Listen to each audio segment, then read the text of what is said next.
Committee's YouTube channel. It will be conducted entirely on an unclassified basis. All participants are reminded to refrain from discussing classified or other information protected from public disclosure. It is my privilege to welcome a distinguished panel of leaders to our hearing today to discuss the intelligence community's annual threats assessment. During today's proceedings, we will hear from Lieutenant General Scott Berrier, Director of the Defense Intelligence Agency, the Honorable William Burns, Director of the Central Intelligence Agency, the Honorable Avril Haines, Director of National Intelligence, General Paul Nakasone, Director of the National Security Agency, and the Honorable Christopher Wray, Director of the Federal Bureau of Investigation. Thank you all for your service and for your appearance here today. I also want to thank all of our committee members for their cooperation today. We will have both open and closed sessions with our witnesses. Our plan is to complete the open session by noon, adjourn for a lunch break, and resume in closed session. On to my opening statement.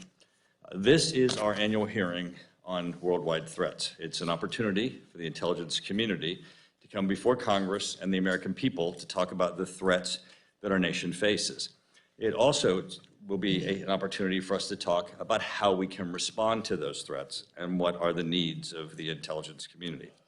Our adversaries self-select, and today you'll certainly hear about China, Russia, North Korea, Iran, and others. We will also be discussing build an economy from the middle out and the bottom up. The president's budget will reduce the deficit by $3 trillion over the next 10 years, building upon $1.7 trillion in deficit reduction that has occurred over the previous 2 years. We continue of our concerns of the rights of everyday law-abiding Americans whose rights may be violated. Since 1977, our committee was formed to respond to abuses by the intelligence community. We were organized to protect the integrity of our laws, to protect our citizens' constitutional rights. Foremost, that is why our committee is here. Concurrently, we were also here to protect our national security, to protect our country and its citizens from foreign and domestic adversaries. Now, I want to welcome you to our new intelligence community. It is new because we have a renewed commitment of both bipartisanship and working on a professional manner. Our committee was opened by an address by the Speaker of the House and by Minority Leader Jeffries, where he tasked each and every member of our committee to be dedicated to national security and to working together. I'm very pleased that Jim Haines and myself, my ranking member, are dedicated to that bipartisan cooperation and to the professionalism. No one is served by members of this committee fighting with each other. We are here to work together. It's what the American people deserve and what the American people expect. And we will not always agree, but through debate and dialogue, we will find solutions. One of these issues that will be open for debate is the renewal of 702 of FISA, the Foreign Intelligence Surveillance Act, Section 702. 702 is essential. It has provided successes, and it has provided those successes against our adversaries. However, there have been, and there continue to be, many abuses of FISA. It must be reformed. Our first step is that we must be honest with the American people. Today, I am going to be looking to each of you for honesty, an acknowledgement that FISA has been abused. From that acknowledgement, we can together find solutions and reforms as we work to renew 702 of FISA. To aid in this process, I have appointed a working group, 3 members of the majority. Jim Haines will be appointing 3 members of the minority to the working group. The working group will have equal numbers of Democrats and Republicans. Darren LaHood will be its chair. I've appointed Representative Darren LaHood to chair this working group because of his leadership, expertise, and integrity. Prior to his election to Congress, Darren LaHood served as a career prosecutor at both the state and federal levels. Specifically, he worked for the U.S. Department of Justice as an assistant United States attorney and was selected as the chief terrorism prosecutor in Las Vegas, Nevada. I am confident that his experience in investigating and prosecuting criminal and terrorist activities make him supremely qualified to lead this important bipartisan working group. I'm excited about the important work this working group is planning to do, and under Darren's leadership, I'm confident that they will produce meaningful reform proposals. But I would be remiss if I did not underscore the burdensome task that they have in front of them, and the reality that Congress cannot preserve FISA alone. What we need from each of you is a commitment to work with the committee and Representative LaHood's working group to gain America's trust and to pursue legislative reforms to the FISA process that safeguard and guarantee the constitutional rights of all American citizens. This commitment is necessary because it is the actions of individuals in your organizations who have degraded the public trust and has ultimately put FISA at risk. It is not Congress that has put FISA at risk. It is your organization. These abuses did not happen somewhere else. They happened underneath the leadership of the individuals that are represented at the table in front of us. Well, that may sound harsh, but the first step in earning back this trust is an ability to admit that there is, in fact, a problem. This problem can't be explained as unintentional line staff mistakes and misunderstandings. It is a problem that will require cooperation with clear and open minds. We cannot undertake a clean reauthorization of 702 without an acknowledgement of the problem, a concerted effort to gain back trust, and a commitment to working with Congress toward meaningful reforms. I know that every member of this committee is committed to pursue the renewal of 702 and understand its importance and the work that it accomplishes for our national security. With that, I yield to my ranking member. Thank you, Mr. Chairman, and thank you to each of our witnesses for appearing today. We are grateful for the important work that the intelligence community workforce does every day for our nation. The annual Worldwide Threats Open Hearing is a unique opportunity for the public to hear directly from intelligence community leadership about the latest assessments of the most pressing national security threats facing the United States. It's important for the American people to understand the variety of nation-states and non-nation state actors that remain serious concern to our intelligence agencies and to the national security of the United States. North Korea's threatening behavior towards the United States and our South Korean allies continues at a high clip, even as their missile program makes rapid progress. Iran's malign, particularly malign and threatening behavior in the region and towards the United States threatens us in the region, our allies in the region, and I fear that Iran's nuclear program has advanced to a point where we would have little warning if they decided to produce weapons-grade enriched uranium and move on to the weaponization of that uranium. Of course, Russia remains a central threat 1 year into Putin's brutal invasion of Ukraine. Last year, Chairman Turner and I had the opportunity to visit Kyiv and meet President Zelensky and his leadership to see firsthand the courage of the Ukrainian people who are defending their homeland. The assistance and support we've provided, along with our allies, have frustrated Putin's ambitions, but we have clearly a long way to go and some thinking to do about how to make sure that that conflict doesn't continue being the meat grinder that it is. Which brings me to China, which is the central, I believe, strategic challenge we face in the world, one marked by a complicated and interdependent economic relationship. Last week, we held a hearing with leaders from the foreign policy community, and Dr. Richard Haas, most recently of the Council on Foreign Relations, observed that however one might characterize our relationship with China, the easy Cold War analogies to the Soviet Union are inapt. The Soviet Union was not integrated into the global economy. For all our discussion of decoupling, the United States and China set a new record in 2022 on two-way trade between our countries, totaling $700 billion. China currently holds close to $1 trillion of United States sovereign debt. So how do we respond to an increasingly aggressive and militaristic Chinese approach to world affairs? China clearly aspires to export its authoritarian approach to governance, including the technological tools that enable their regime to restrict speech and surveil their people. How well do we know Chinese thinking, intentions, red line, and weaknesses? As the policymakers navigate this difficult path, that will be an essential task for the intelligence community. A word on technology, which I think I have talked to all of you about. For the first time since the Manhattan Project in the late 1940s, we are not the clear technological leader. Innovation is happening elsewhere, and of course, innovation is happening at a rapid clip inside China.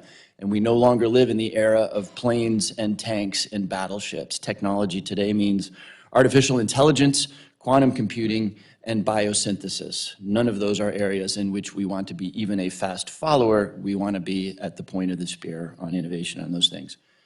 I concur with the chairman on 702. The people sitting here today understand that 702 authorities must be reauthorized. 702, unlike the Section 215 metadata collection program, is a 24/7, day-by-day essential tool to keeping this country safe. But the chairman's not wrong. The Congress, we have a long way to go to educating the Congress on precisely what those authorities are. I would note that many of the abuses that the chairman made reference to or misbehavior occurred not under FISA 702, but under other FISA authorities. And I note that just because we have a long way to go in educating the Congress of the United States and the people of the United States about exactly what it is that we're talking about. And you have a long way to go to validating my statement that this is a 24/7, day-by-day, essential tool to keeping the American people safe. So I look forward to our conversation, concur in the chairman's view that we are committed to pursuing the important work of this committee in a bipartisan, thoughtful, and constructive way, and welcome you again to testimony here today. Thank you, Congressman Haines. We now turn to Avril Haines, Director of National Intelligence, who will be presenting the opening statement on behalf of the panel. Welcome and thank you for your leadership, Director Haines. Thank you very much. Thank you, Chairman Turner, Ranking Member Haines, members of the committee. Thank you for the opportunity to be here today alongside my wonderful colleagues and on behalf of the extraordinary public servants we lead in the intelligence community to present the IC's annual threat assessment. Before I start, I just want to publicly thank the men and women of the intelligence community whose work we're presenting today. From the collector to the analyst and everybody in between who made it possible for us to bring you the annual threat assessment in hopes that this work will help keep our country safe and prosperous. Thank you. This year's assessment notes that during the coming year, the United States and its allies will face an international security environment that is dominated by two sets of strategic challenges that intersect with each other and existing trends to intensify their national security implications. First, great powers, rising regional powers, and an evolving array of non-state actors are vying for influence and impact in the international system, including over the standards and rules that will shape the global order for decades to come. The next few years are critical as strategic competition with China and Russia intensifies, and in particular over how the world will evolve and whether the rise of authoritarianism can be checked and reversed. How well we stay ahead of and manage this competition will be fundamental to our success in navigating everything else. Second, challenges that transcend borders, including climate change, human and health security, and economic needs made worse by energy and food security, as well as Russia's unprovoked and illegal invasion of Ukraine, are converging as the planet emerges from the COVID-19 pandemic. And all at the same time as great powers are challenging long-standing norms for transnational cooperation. Further compounding this dynamic is the impact that rapidly emerging technologies, Ranking Member Haines noted, are having on governance, business, society, and intelligence around the world. And given that background, the People's Republic of China, which is increasingly challenging the United States economically, technologically, politically, and militarily around the world, remains our unparalleled priority. Chinese Communist Party, or CCP, under President Xi Jinping, will continue efforts to achieve Xi's vision of making China the preeminent power in East Asia and a major power on the world stage. The CCP is increasingly convinced that it can only fulfill Xi's vision at the expense of U.S. power and influence, and by using coordinated whole-of-government tools to demonstrate strength and compel neighbors to acquiesce to its preferences, including its land, sea, and air claims in the region and its assertions of sovereignty over Taiwan. Last October, President Xi secured his third five-year term as China's leader of the 20th Party Congress, and as we meet today, China's national legislature is in session, formally appointing Xi and confirming his choice to lead the PRC's State Council, as well as its ministries and the leaders of the military, legislative, and judicial branches. And after more than a decade serving as China's top leader, Xi's control over key levers of power give him significant influence over most issues. Xi has surrounded himself with like-minded loyalists at the apex of the party's standing committee, China's highest decision-making body, and we assess that during the course of Xi's third term, they will together attempt to press Taiwan on unification, undercut U.S. influence, which they perceive as a threat, drive wedges between Washington and its allies and partners, and promote certain norms that favor China's authoritarian system. And you may have seen Xi's recent criticism during his speech on Monday of what he referred to as America's suppression of China, reflecting his longstanding distrust of U.S. goals and his apparent belief that the United States seeks to contain China. Xi's speech was the most public and direct criticism that we have seen from him to date, and probably reflects growing pessimism in Beijing about China's relationship with the United States, as well as Xi's growing worries about the trajectory of China's economic development and indigenous technology innovation, and challenges that he now blames on the United States. He also wants to message his populous and regional actors that the U.S. bears responsibility for any coming increase in tensions. Despite public and directly critical rhetoric, however, we assess that Beijing still believes it benefits most by preventing a spiraling of tensions and by preserving stability in its relationship with the United States. Specifically, Beijing wants to preserve stability in East Asia, avoid triggering additional economic punishments from U.S. sanctions and U.S. partners, and showcase a steady relationship with the United States to avoid setbacks in its other relationships around the world, even while signaling opposition to claimed U.S. provocations, including the shoot-down of the PRC balloon. He wants a period of relative calm to give China the time and stability it needs to address domestic difficulties. Xi's principal focus is on domestic economic development, which is not assured. The IC assesses that China's long-term economic growth will continue to decelerate because China's era of rapid catch-up growth is ending, and structural issues such as debt, demographics, inequality, over-reliance on investment, and suppressed consumption remain. And although the CCP may find ways to overcome its structural challenges over the long term, in the short term, the CCP continues to take an increasingly aggressive approach to external affairs, pursuing the goal of building a world-class military, expanding its nuclear arsenal, pursuing counter-space weapons capable of targeting U.S. and allied satellites, forcing foreign companies and coercing foreign countries to allow the transfer of technology and intellectual property in order to boost its indigenous capabilities, continuing to increase global supply chain dependencies on China with the aim of using such dependencies to threaten and cut off foreign countries during a crisis, expanding its cyber pursuits and increasing the threat of aggressive cyber operations against the U.S. homeland and foreign partners, and expanding influence operations, including through the export of digital repression technologies. The CCP will also seek to reshape global governance in line with his preferences and governance standards that support its monopoly of power within China. Beijing is elevating PRC candidates and policies at the UN, attempting to gain buy-in for Xi's development and global initiatives, promote blocs like the Shanghai Cooperation Organization as a counterweight to the West, and shape multilateral groupings such as the formerly 17+1 Forum in Eastern Europe, but with mixed success. In brief, the CCP represents both the leading and most consequential threat to U.S. national security and leadership globally, and its intelligence-specific ambitions and capability make it our most serious and consequential intelligence rival. During the past year, the threat has been additionally complicated by a deepening collaboration with Russia, which also remains an area of intense focus for the intelligence community. And when we were here last before the committee for the ATA annual threat assessment last year, it was only a few weeks after Russia's unprovoked and illegal invasion of Ukraine. Now we're over a year into the war, which is reshaping not only Russia's global relationships and strategic standing, but also our own, strengthening our alliances and partnerships in ways that President Putin almost certainly did not anticipate, often precipitating the very events that he hoped to avoid, such as Sweden and Finland's petition to join NATO. And on the battlefield, there is currently a grinding attritional war in which neither side has definitive military advantage, and the day-to-day fighting is over hundreds of meters, currently focused in Donetsk as Russia tries to capture the remainder of the oblast. The Russians are making incremental progress on Bakhmut, which is not a particularly strategic objective, but are otherwise facing considerable constraints, including personnel and ammunition shortages, dysfunction within the military's leadership, exhaustion, and morale challenges. And even as the Russian offensive continues, they are experiencing high casualty rates. Putin is likely better understanding the limits of what his military is capable of achieving, and appears to be focused on more modest military objectives for now.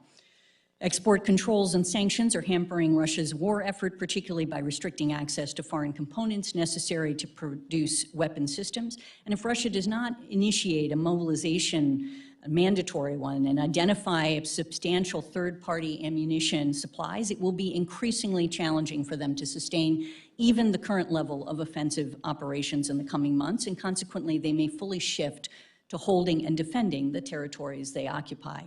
In short, we do not foresee the Russian military recovering enough this year to make major territorial gains, but Putin most likely calculates that time is on his side, and prolonging the war, including with potential pauses in the fighting, may be his best remaining pathway to eventually securing Russia's strategic interests in Ukraine, even if it takes several years.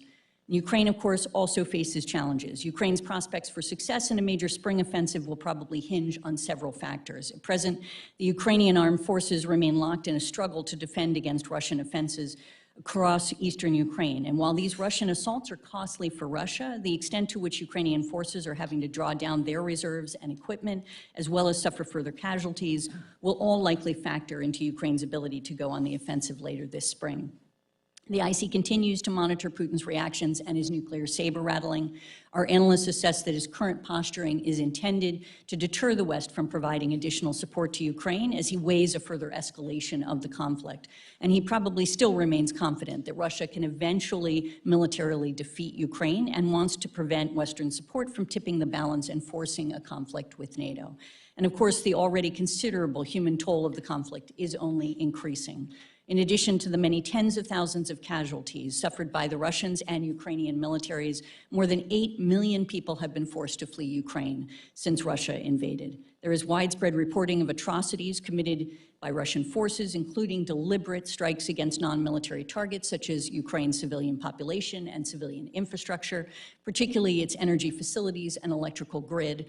Russia and its proxy groups almost certainly are using so-called filtration operations to detain and forcibly deport tens of thousands of Ukrainian civilians to Russia, and the IC is engaged with other parts of the U.S. government to document and hold Russia and Russian actors accountable for their actions. The reaction to the invasion from countries around the world has been resolute, hurting Russia's reputation in the world and generating criticism at home. Moscow has suffered losses that will require years of rebuilding and leave it less capable of posing a conventional military threat to Europe and operating assertively in Eurasia and on the global stage. And as a result, Russia will become even more reliant on asymmetric options such as nuclear, cyber, and space capabilities, and on China. Our assessment also covers Iran, which continues to pursue its longstanding ambitions for regional leadership and is a threat to U.S. persons directly and via proxy attacks. Iran also remains a threat to Israel, both directly and indirectly through its support of Lebanese Hezbollah and other proxies. And most concerning, Iran has accelerated the expansion of its nuclear program, stating that it is no longer constrained by any JCPOA limits and has undertaken research and development activities that would bring it closer to producing the fissile material for completing a nuclear device following a decision to do so. North Korea similarly remains a proliferation concern as it continues its efforts to steadily expand and enhance its nuclear and conventional capabilities, targeting the United States and our allies, periodically using aggressive and potentially destabilizing actions to reshape the regional stability environment in its favor and to reinforce its status as a de facto nuclear power. In addition, regional challenges such as interstate conflicts, instability, and poor governance developments also pose growing challenges. In Africa and the developing world, increased poverty, hindered economic growth, and widespread inequality are creating the conditions that are feeding domestic unrest, insurgencies, democratic backsliding, authoritarianism, and cross-border conflict spillover. And several parts of the Middle East will remain plagued by war, insurgencies, and corruption. In the Western Hemisphere, persisting economic weakness, insecurity, corruption are fueling public frustration and anti-status quo pressures that very likely will present governance challenges to leaders while also posing sustained spillover migration, criminal, and economic challenges for the United States. Throughout the world, countries are struggling to maintain democratic systems and prevent the rise of authoritarians, in some cases because Russia and China are helping autocrats take or hold power. And as I noted at the outset, transnational challenges interact with more traditional threats and often reinforce each other, creating compounding and cascading risks to U.S. national security. For example, climate change remains an urgent threat that will increasingly exacerbate risks to U.S. national security as the physical impacts increase and geopolitical tensions mount over the global response to the challenge. And now, entering the fourth year, the COVID-19 pandemic remains one of the most significant threats, to global public health at a cost of more than $6.5 million trillions of dollars in lost economic output to date. In addition to direct effects of the pandemic, resultant economic, human security, political, and national security implications of COVID-19 continue to strain recovery efforts, presenting both known and unforeseen challenges that probably will ripple through society and the global economy during the next year and for years to come. Russia's aggression against Ukraine has aggravated COVID-19 related fragilities in the global economy, raised commodity prices, fueled market volatility, and contributed to food insecurity and financial instability. And the combination of elevated energy and foods prices has increased the number of individuals facing extreme poverty and food insecurity. Affected countries will struggle to reverse these trends through 2023, even if global food prices stabilize. And Russia's war in Ukraine can be blamed for these intensifying effects, something much of the world also understands and that others, including China, will have to come to terms with as they consider to what extent they want to continue assisting or enabling Russia. And climate change, the pandemic, and conflicts are exacerbating irregular migration, and in the Western Hemisphere, push and pull factors that drive migrants to the United States, such as deteriorating socioeconomic and security conditions, misperceptions of U.S. policies, and employment opportunities in the United States will almost certainly persist through 2023. And please forgive me, because apparently the last 2 pages of my did not print out on this, so I'm just going to grab my extra copy. Oh, for heaven's sakes. Okay. Transnational criminal organizations exploit migrants through extortion, kidnapping, and human trafficking, including sex trafficking and forced labor. And these organizations also continue to pose a direct threat through the production and trafficking of lethal illicit drugs, massive theft, financial and cyber crimes, money laundering, and eroding the rule of law in partner nations. In particular, the threat from illicit drugs is at historic levels, with the robust supply of synthetic opioids from Mexican TCOs continuing to play a role in driving American overdose to over 100,000 annually. And terrorism, of course, remains a persistent threat, but the problem is evolving. Individuals and cells adhering to ideologies espoused by ISIS, Al-Qaeda, and transnational, racially and ethnically motivated violent extremist movements in particular pose significant threats to U.S. persons, facilities, and interests. And then 2 indirect threats that I think are worth highlighting. New technologies, particularly in the fields of artificial intelligence and biotechnology, are being developed and proliferating faster than companies and governments are able to shape norms governing their use, protect privacy challenges associated with them, and prevent dangerous outcomes that they can trigger. The convergence of emerging technologies is likely to create breakthroughs that are not as predictable and that risk a rapid development of more interconnected asymmetric threats to U.S. interests. Relatedly, foreign states' malicious use of digital information and communication technologies will become more pervasive, automated, targeted, and complex during the next few years, threatening to distort publicly available information and probably outpacing efforts to protect digital freedoms and at the same time educate audiences on how to distinguish fact from propaganda. Authoritarian governments usually are the principal offenders of digital repression, and of course democracies with open information environments are the most vulnerable. In closing, I want to bring to your attention the absolutely crucial authority that both Chairman Turner and Ranking Member Haines discussed will expire at the end of the year if Congress does not act, which is 702 of the Foreign Intelligence Surveillance Act. I can tell you without hesitation that Section 702 was relied upon in gathering intelligence that was relevant to putting together this assessment, as it is hard to overestimate the importance of this authority to our work every day. FISA Section 702 provides unique intelligence on foreign intelligence targets at a speed and reliability that we cannot replicate in any other authority. Section 702 was originally enacted to enable the U.S. government to quickly collect on the communications of terrorists located abroad. The authority allows the IC to acquire foreign intelligence from non-U.S. people located outside of the United States who are using U.S. electronic communication service providers. 702 is still vital to our counterterrorism mission, as evidenced by its key role in the U.S. government's operation against former al-Qaeda leader Ayman al-Zawahiri.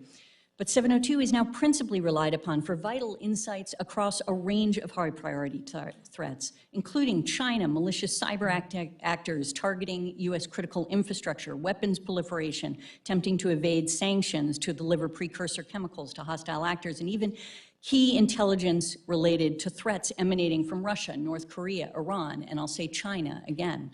I realize that Section 702 is a powerful authority, and it's incumbent on all of us in the intelligence community to ensure that the privacy and civil liberties interests of Americans are built into its design and implementation at every level. And over the last many years, we have significantly expanded oversight and dedicated resources to compliance in order to do just that. And we welcome the opportunity to work with you on reauthorizing this critical authority and building in your trust.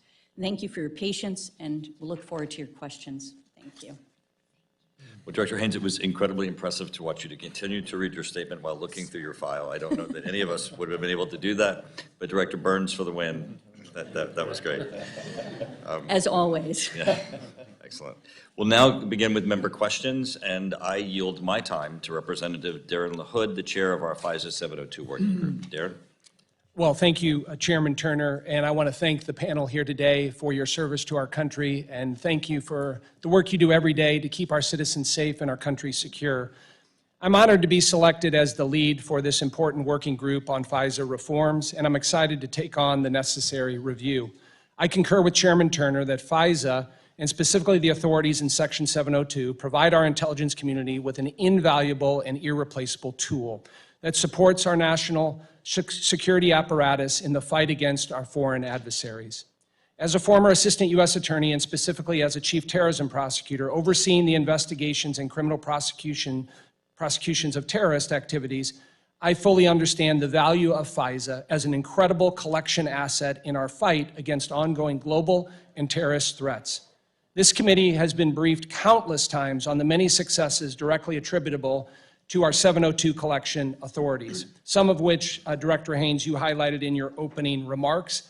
And I would also comment, I know General Nakasone last month, or I guess in January, you spoke to the Privacy and Civil Liberties Oversight Board on the value of 702. In that speech, you talked about this authority provides the U.S. government with irreplaceable insights, whether we are reporting on cybersecurity threats, counterterrorism threats, or protecting U.S. and allied forces. FISA Section 702 has helped us understand the strategic intention of the foreign governments we are most interested in, including the PRC, Russia, Iran, and North Korea. Unfortunately, there are far too many members of Congress on both sides of the aisle that question whether the executive branch can be trusted with this powerful tool. And that's because of in the past and currently there's been abuses and misuses of 702 by the FBI. From where I sit today, I believe that a clean legislative reauthorization of 702 is a non-starter. To reiterate what the chairman said, you must first acknowledge that a problem exists before we can formulate meaningful reforms to build back trust and confidence in the FISA process. Director Wray, I want to start with you and ask, are you willing to acknowledge that the FBI has committed abuses and violations in its use of FISA, and is that defensible? Well, first off, no violations are defensible, in my view. It's important to distinguish, as I think both the ranking member and the chair may have, between things that happen with Title I FISA, for example, that were at issue in the Inspector General report related to the Crossfire Hurricane matter, which, as I've said before, describes conduct that I consider totally unacceptable, totally unacceptable and unrepresentative of the FBI, and we implemented all sorts of reforms that I could go into on that. Then over on the 702 side, there have been compliance incidents that have to be addressed, and we have taken all sorts of steps that I could walk the committee through here to address that issue. And what's important to note about that is that all of the reports to date that have been shared with the public, and I think with the Congress, about 702 compliance issues all predate, that is the conduct at issue, predate all these reforms, which is why it's so important for me to be able to let the committee know, and this will be coming in more detail in the next OD&I report that comes out in late April, I think it is, that we have now seen a 93% decrease year over year from 21 to 22 in the number of U.S. person queries made by the FBI. And that's not just an aberration of that 1 year. If you compare it to 2020, so the year before that, it's about an 85% increase. So it's a dramatic increase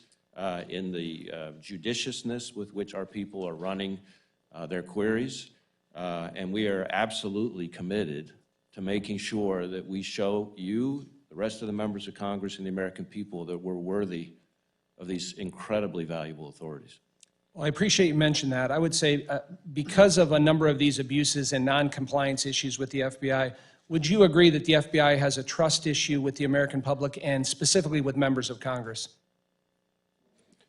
Well, certainly, anytime we have anybody who has a trust issue with us, we want to try to address it. I think when I look at the American people more broadly, I think a lot of it is reaction to specific cases and things here and there, but I will tell you that I see the American people showing up in droves to come work at the FBI. Putting that to the side, we clearly have work to do, and we're eager to do it with this committee to show that we can be worthy stewards of these important authorities. And so if there are questions that need to be answered, I understand completely why those questions are being raised. We brought them on ourselves. And I want to make sure that we can show you that we can answer those questions. And how do you give reassurance to the American people that their civil liberties are going to be protected? Well, the changes that I started describing at a high level include all sorts of things. So that's everything from system changes that prevent even inadvertent compliance incidents. That's new safeguards, new approvals, new oversights, all sorts of mandatory enhanced training. I created and stood up an entire new Office of Internal Audit that did not exist at the FBI before, and brought in a former agent who's also a former Big Four accounting firm partner to run that Office of Internal Audit. And that office is focused exclusively on FISA compliance. Ultimately, in the long run, we want that office to take on other kinds of compliance too. But because of the importance of this issue, because of the importance of the concerns that you and others have framed, we've dedicated that Office of Internal Audit to focus exclusively on this important authority and compliance with it. So those are some of the things. Obviously, there's a lot more that I could get into, but I'm sympathetic to the time constraints here. Well, thank you for that. Unfortunately, I believe that the FBI does have a significant trust issue with members of Congress, and that's part of what we'll deal with the working group. And I would say that trust has only been made worse by the recently declassified Section 702 compliance report covering December 2019 through May of 2020. In that report, there was a number of concerning things that were brought forward. There was queries done inappropriately by the FBI on a local political party. And then secondarily, included in there was one specific instance of abuse involving multiple queries of a sitting member of Congress in the FBI's FISA databases. Buried in a footnote of the declassified assessment, this specific incident described as follows. Quote, an intelligence analyst with the FBI conducted multiple queries using only the name of a U.S. congressman. The 707 report describes the specific facts that led the analyst to conduct these queries. These queries retrieved unminimized FISA-acquired information, including Section 702 acquired products that were opened. FBI advised that no minimized FISA-acquired information was disseminated or used in any way. This was reviewed, obviously, by the National Security Division of the U.S. Department of Justice and OD&I, and based on what they reviewed, they found these queries to be wholly inappropriate, not compliant, and a violation because they were overly broad as constructed. I think that the report's characterization of this FBI analyst's action as a mere misunderstanding of querying procedures is indicative of the culture that the FBI has come to expect and even tolerate. It is also indicative of the FBI's continued failure to appreciate how the misuse of this authority is seen on Capitol Hill. And I want to make clear the FBI's inappropriate querying of a duly elected member of Congress is egregious and a violation not only that degrades the trust in FISA, but is viewed as a threat to the separation of powers. I have had the opportunity to review the classified summary of this violation, and it is my opinion that the member of Congress that was wrongfully queried multiple times solely by his name was in fact me. This careless abuse of this critical tool by the FBI is unfortunate.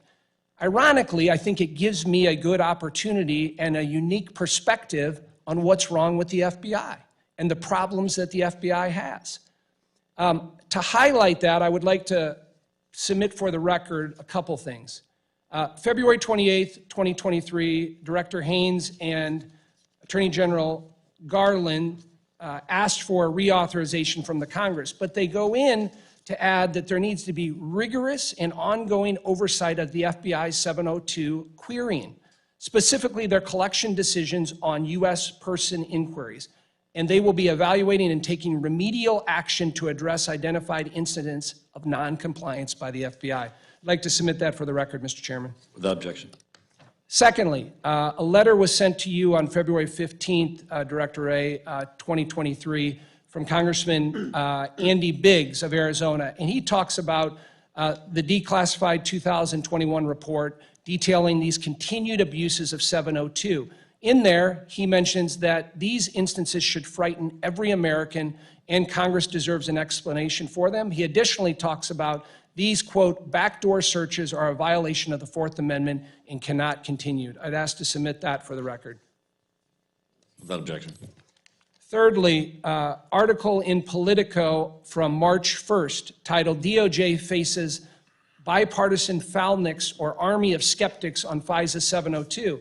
In that article, again referring to this declassified report on the inappropriate use of 702, it talks about, in a sign of, I'll quote here, in a sign of odd political bedfellows in the House who are pushing reforms, conservative Congressman Andy Biggs and progressive member Pramila Jalapai, both members of the Judiciary Committee, publicly vetted on the detail tucked in the footnote of the report.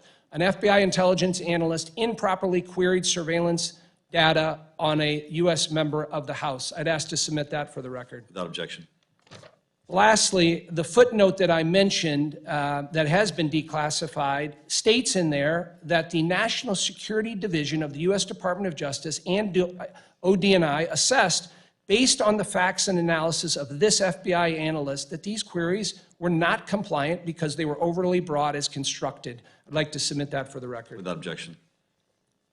The bottom line is 702 deserves to be reauthorized because it's an invaluable tool to our efforts to counter the threats of our adversaries. But the FISA working group must and will pursue reforms and safeguards through this reauthorization process. To help explain to the public why 702 should be reauthorized, I have a few questions for our other panelists. Director Haines, why do we need 702 to specifically counter China? Thank you, Representative.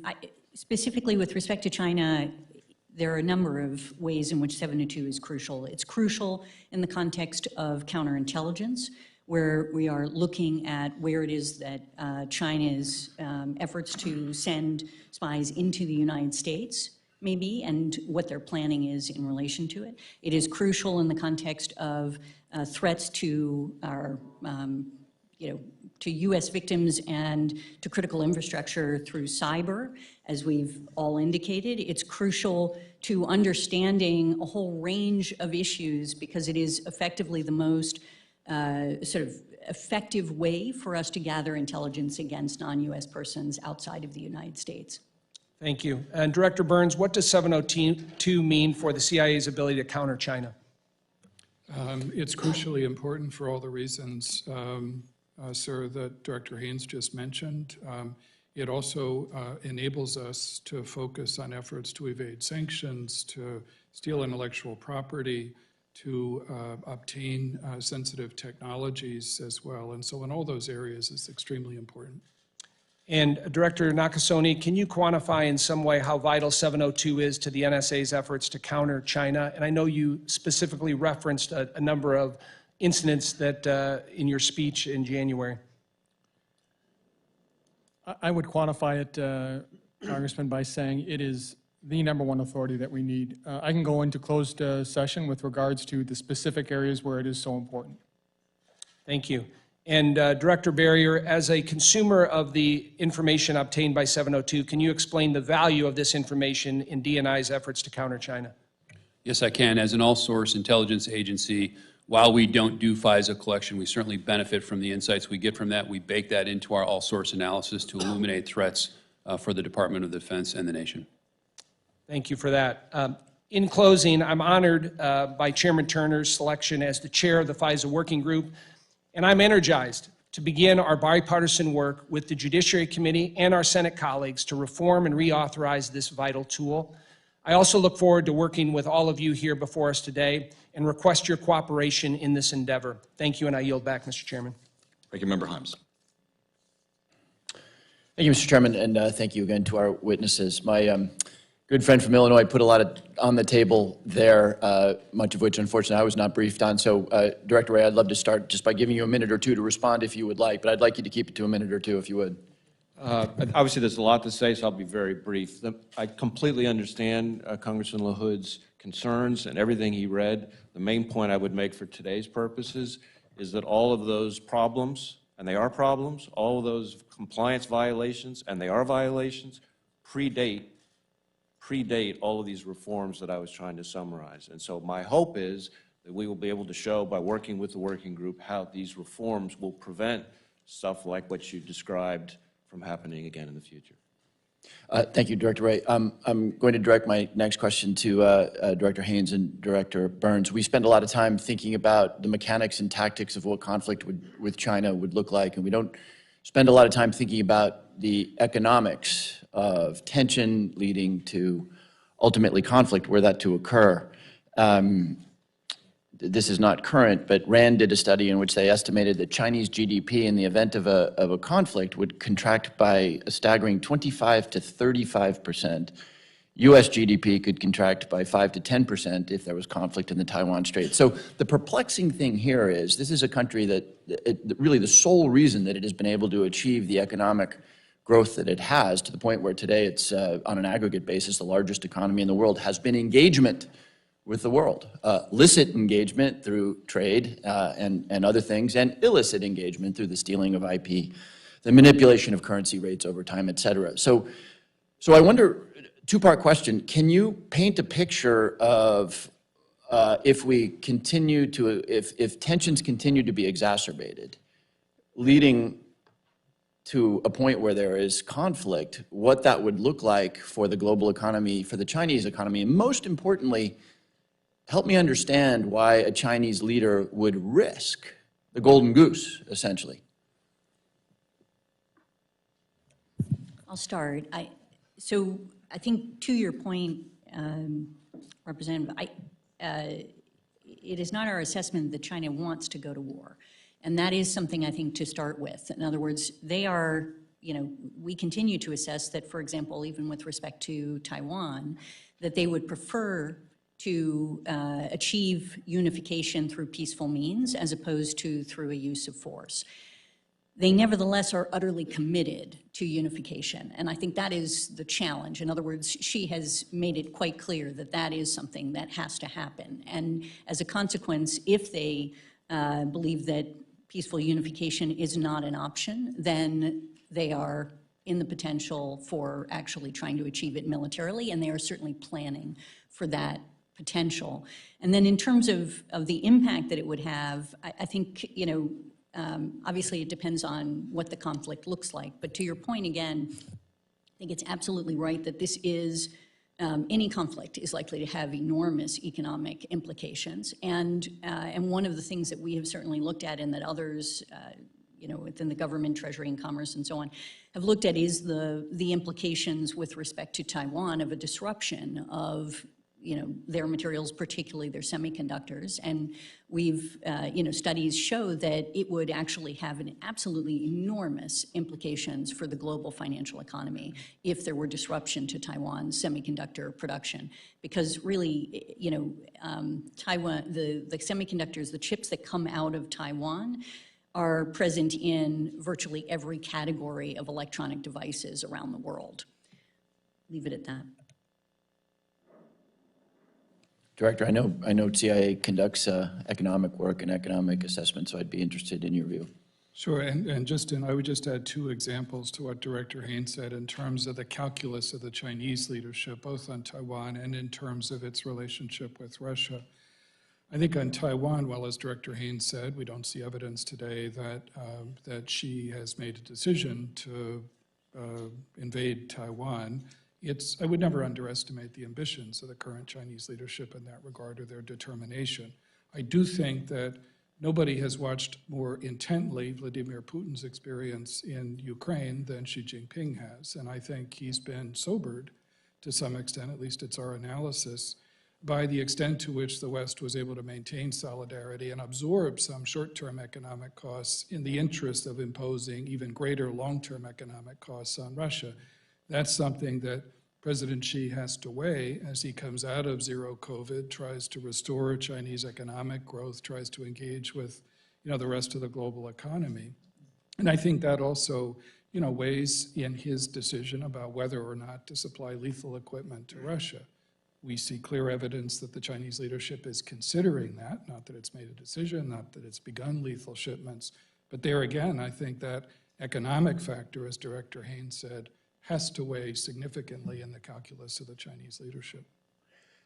Do we believe that the Chinese leadership sufficiently appreciates, even were they to supply lethal weapons, that would have economic consequences? An awful lot of people around the world would be much more hesitant to do business with China. Do we believe that the leadership in Beijing understands how that is a first step towards, again, killing the golden goose that has allowed that country to grow economically? I think the only thing that I would highlight, Congressman, is that I think it's been important that European leaders have spoken up on this issue as well, because I think for a long time the Chinese leadership has assumed that it could drive wedges between the United States and our European allies on an issue like this. I think the fact that several prominent European leaders have spoken out directly about this is a very important step. Thank you. Second category of questions is on technology, and I want to be respectful of my colleagues' time, so I'm going to direct the questions to General Nakasone and General Berrier. I had the opportunity last week to visit CIA and see the work that's been done by the director in terms of technological innovation. Director Burns has made it a strategic priority. He hired somebody from the outside to be Chief Technology Officer. The visit was amazing. This new Chief Technology Officer cleared out offices, created an open floor space. There's free snacks. They're just missing a millennial playing the guitar to reproduce what you see in Palo Alto every day in the middle of CIA headquarters. So with that as context, what are you guys doing? I'll start with you, General Nakasone. What are you guys doing that is as tangible as what CIA has done to make sure that we are at the cutting edge of technological innovation? One of the things we've done, Ranking Member, is look at different partners. This is the key piece of what we've learned from Russia, Ukraine. The private sector has been incredibly helpful in terms of where we need to go in being able to thwart what Russia has attempted to do in Ukraine.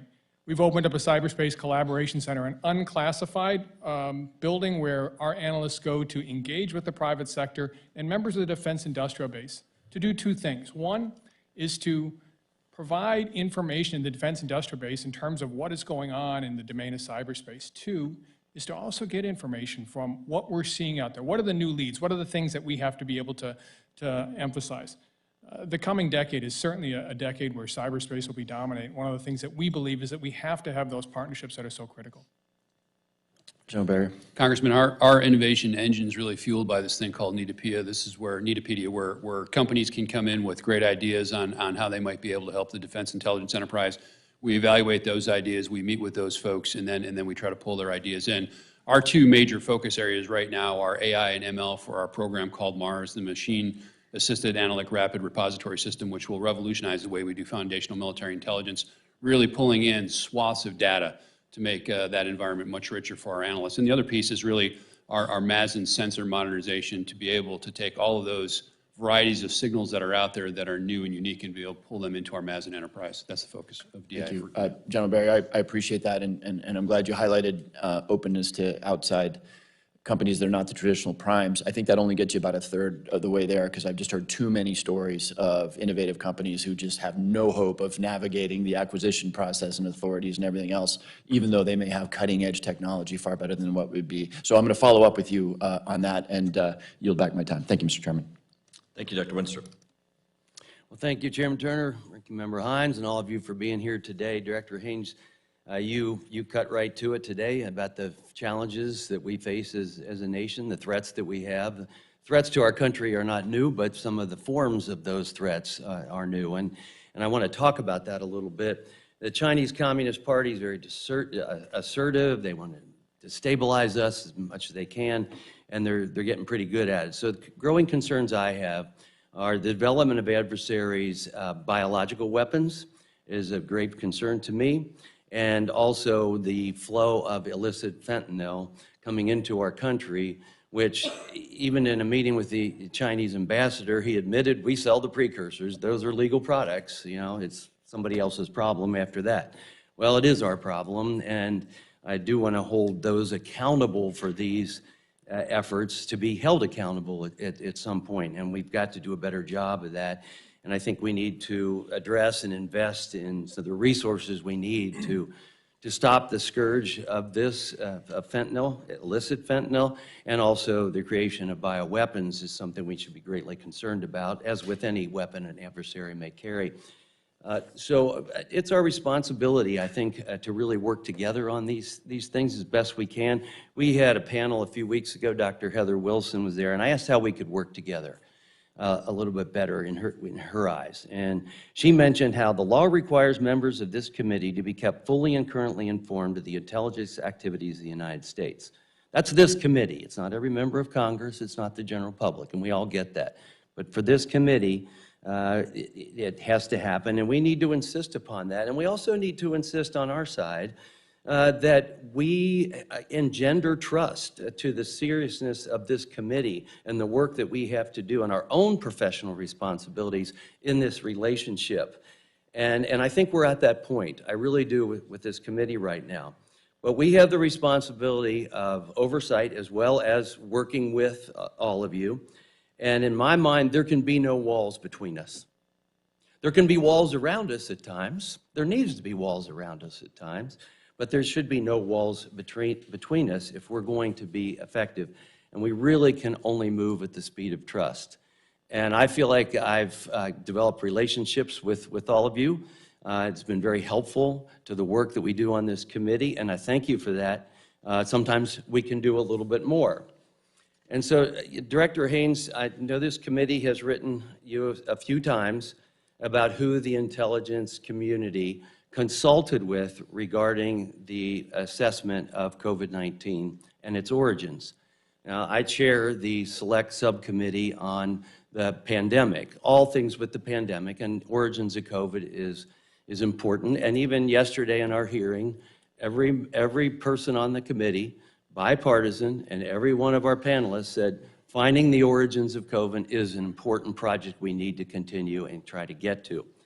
And we can go into all those reasons. You know, why is it important, though, that for us to have this information and to know who the experts are? And, you know, if we hear something like, it's our policy not to tell you on the committee who we spoke to, that's a problem. And it is important who you spoke to, because if who someone spoke to may have some personal bias or other agenda or political bias towards their conclusions. I mean, look, you've seen all these agencies with different conclusions. Well, why is that? Well, part of that may be depending upon who they talk to. So that is important that we get that information. And it's my understanding that the DOE would be willing to show us their underlying report, especially their updated report. But since OD&I owns the assessment, you'd have to approve that. So what I'm going to ask is that you would approve that and get us that information so that we can move forward. And I would hope that we can also get the information of actually who they talk to. It's important to this committee. It's important to the country. So I guess I'm just asking, would you commit to that at this time? Thank you so much, Congressman.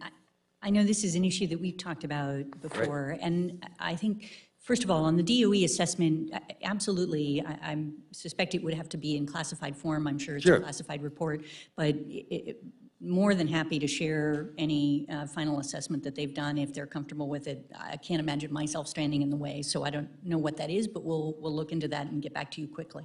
I think on the more general issue, let me just put a few things down. I think one problem for us is that we obviously want to be able to consult with outside expertise, including academics, a variety of other experts in fields related to COVID-19, but also a series of other areas that we work in. And often for many academics that we consult with, it's not something they do not want to be known as consulting with the intelligence community. It creates challenges for them. If I may, I'm talking about in a classified setting. No, let me and finish. this is important, and this is important to the work, because we do need to know who they are and how they came to their assessments. Congressman, let me just finish. I'll explain. So often what will happen is they will, for example, be willing to participate in a conference or something along those lines that's not for us, and they will do it under Chatham House rules that says that we can't attribute, essentially, anything to them specifically, even though we can bring the information out. That's an example of the kind of challenge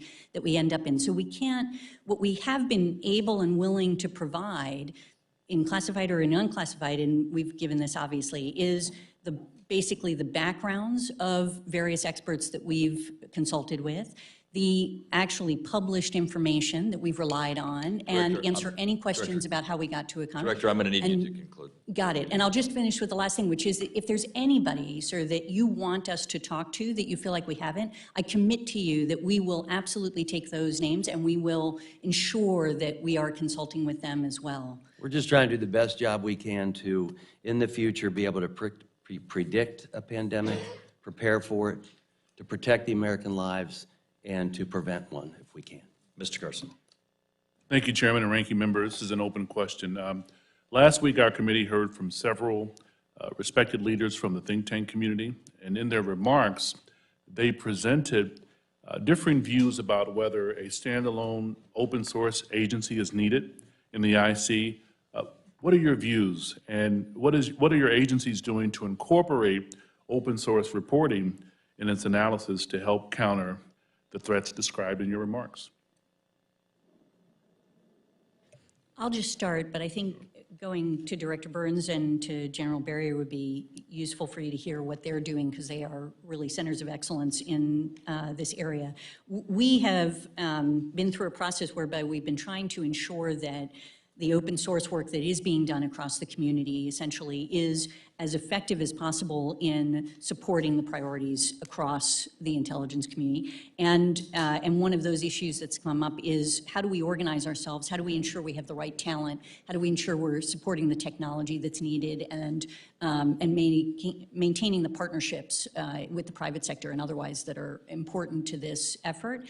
And we had an external panel look at that, and we have received advice, and we are going to be establishing at ODNI and OSINT Executive, which is a small group. It'll be like a dozen folks if we go forward with this, basically to support the work that is being done across the intelligence community. The CIA is the functional manager for us on OSINT, and the DIA is the Defense Intelligence Enterprise Manager on this. So I'll turn to them. Sure. No, just to add, Congressman, I mean, I take very seriously the increasingly important role of open source information. We can't function effectively as an intelligence service, as the functional manager across the intelligence community, unless we put more resources, more drive, more energy into this issue. So I appointed a new director of our open source enterprise several months ago, and I'm really pleased with the drive and energy and creativity that he's bringing to this as well, not only to make better use of artificial intelligence and machine learning, because the challenge for us, for our analysts, is sifting through, the avalanche of information that's out there, sifting through the haystack to get to those needles that are going to matter most to human analysts, and doing it very quickly. And then to work with Director Haines and General Berrier and our other partners in the IC to avoid duplication. So we're learning from one another's experiences. And then also, I think, to look at ways in which we can learn from one another on training, on governance issues as well. So I'm pleased with the progress we're making, but I'm determined to continue to drive this. Congressman, we think that open source, when combined with other sources of information that are classified, really comprises the secret sauce for all source analysis. And so I would say, from a defense portfolio side of the house, what we're trying to do is formally establish the defense program so that we have standards for training tradecraft, that we're not getting ripped off in multiple places by buying the same kind of data, and that we're doing this in a way that's smart across the services and across the combatant commands. Lastly, Chairman, recently we heard from several speakers, including General Petraeus, who warned of a lack of a genuine workforce development training in the IC. What are your organizations doing to improve diversity when it comes to recruiting and retaining your workforces? And if you agree that the IC needs to devote more resources to professional development, how do you all plan on tackling those very apparent issues? Yeah, thank you very much, Congressman. I think there is no question that we have to do better on diversity, equity, inclusion, and accessibility. And I think you'll see in our budget requests and our proposals, in all of the work that we're doing, that we are that we see this as an area that we need to focus more intense resources and efforts. I will tell you that what as a general matter, when I look across OD&I, for example, in the senior leadership, and I look at the percentage of Hispanic and Latinos, for example, it is, a little bit more than 3%, and that clearly does not reflect the country. These are things that we are trying to get out. So the first part, from my perspective, is ensuring that we have data that is reliable, that allows us to be held accountable to what our diversity and inclusion is, and that we're able to do barrier studies and work that allow us to understand where there are challenges. We are also working across a range of other issues that we've seen to sort of promote recruitment across the country in a variety of different communities to ensure that we're reaching folks that don't normally come to the IC or know about the IC, that we are focused on retaining the diverse talent that we do have. We've recently looked at a project that would help to I'm going to have to ask you to summarize. Sorry, In order to get through the list that we have, and Bruce, we're going to have to close the list. We're going to have to start keeping everyone to the 5 minutes. So if you'd make your answers just a little bit shorter so we can get to everybody and get to the closed session. Okay, all right. Do you yield? Thank you, Chairman. Thank you. Mr. Stewart. All right, I'm going to talk really fast then. There's a couple things I do want to talk about, and again, to hit them both, I'm going to be very brief on the first one, and that is 702, to reemphasize the importance of that. Thanks for all of you being here. We recognize that each of you are distinguished leaders. If I could make this point in introduction to 702, all of us are responsible to the people, but those of us sitting up here have a special responsibility to the people. We go home every weekend and we talk with hundreds of people. I think we have a pulse on where the people are, far more than the executive, far more than military or intelligence officials, and I would say far more than the Senate. And so I think we have a pulse of the people, and in that regard then, when we talk about 702 and the fear and concern they have, with Director Wray, if I could, I'm going to read you a communication I had from a constituent who is a national security expert official. And then I'd ask you to respond, or maybe you don't want to, but I read this to you to illustrate this is the challenge we have when it comes to reauthorizing. And much of this is shared by members of Congress as well, but quoting from him, we could show dozens of examples. Sending FBI agents to shut down local prosecutors for going after Jeff Epstein, systemic abuse of FISA, systemic abuse of First Amendment rights, targeting parents and Catholics, refusing to investigate multiple reports of sexual abuse of U.S. gymnasts. The problem is, speaking of the FBI, they have no accountability, near absolute power, and they know no one, not even Congress, can touch them. That is what many, many Americans feel. And now we have to go to them and say, yeah, we understand your concerns, but at the same time, we want to reauthorize these powers and authorities. I read that for you, as we discussed earlier, as a challenge we have. You're welcome to respond to it, although please do so briefly, or if you just recognize, yeah, we need to admit to the American people that we've made mistakes and we're going to correct it. So, Congressman, I appreciate you sharing your constituents' letter with me. What I would say is, of course, like any major institution, we have made mistakes. Some of the descriptions in the constituents' letter are not accurate in terms of what actually happened, but absolutely we have made mistakes. And to me, the mark of a leading organization is not whether it makes mistakes or not. All major organizations, all elite organizations do, but whether or not we learn from those mistakes. And I think we have. We've made all sorts of changes, which I could go into on different issues, but we're determined to be worthy of all Americans' trust, including your constituents. Well, and I appreciate that, because that's where we're going to find success, is if we can say that we recognize that we can do better. And to do better, the process has got to be reformed somewhat. And we look forward to working with you, because we do have to reauthorize 702. Director Haines, this is to you. I think you're probably most appropriate to answer this. Now, I mean, there's so many things we could talk about here. We look forward to the closed hearing, as I said, but we have to talk about China. I reflect back on my military experience. There were a number of incidents, a couple times when we had American assets, American intelligence aircraft who were captured and had a forced landing in China. The P-3 incident with the J-8 is an example. And during that time, we didn't really know what our policy would be, how the U.S. would respond. In the past, the president has said pretty clearly that we would respond with military action if China were to invade Taiwan. And then shortly after that, the administration kind of walked back those comments, but it didn't occur just once, it occurred several times. We have this policy of strategic ambiguity, which has served us well for the last 30 years. But I wonder if it's not time for us to declare another policy, a new policy, and that is we will defend Taiwan. It's pretty clear the president seems to think that. And I think if we're going to deter, again, understanding the need for strategic ambiguity before, but times are different now. If we're going to deter, I think we have to be clear in saying, yes, we will defend Taiwan militarily if we have to. Director, am I wrong? And has there been a change in the administration's policy regarding ambiguity? Thank you, Congressman. I'm obviously not in a position to comment on policy, but I think you're right in recognizing the president's comments on this issue, and that has been a pretty strong statement. Okay, so let me, in the 13 seconds I have, do we agree that there would be stronger deterrence if our adversaries knew that we would defend militarily if necessary? You mean sort of, in this particular case, I think it is clear to the Chinese what our position is based on the president's comments. Thank you. And I only went 10 seconds over, Mr. Chairman, so I yield back. Very, very good. Mr. Christian Wortley. Hey, thank you, Mr. Chair, and thank you, Mr. Haines, for unearthing evidence of free snacks at the NSA.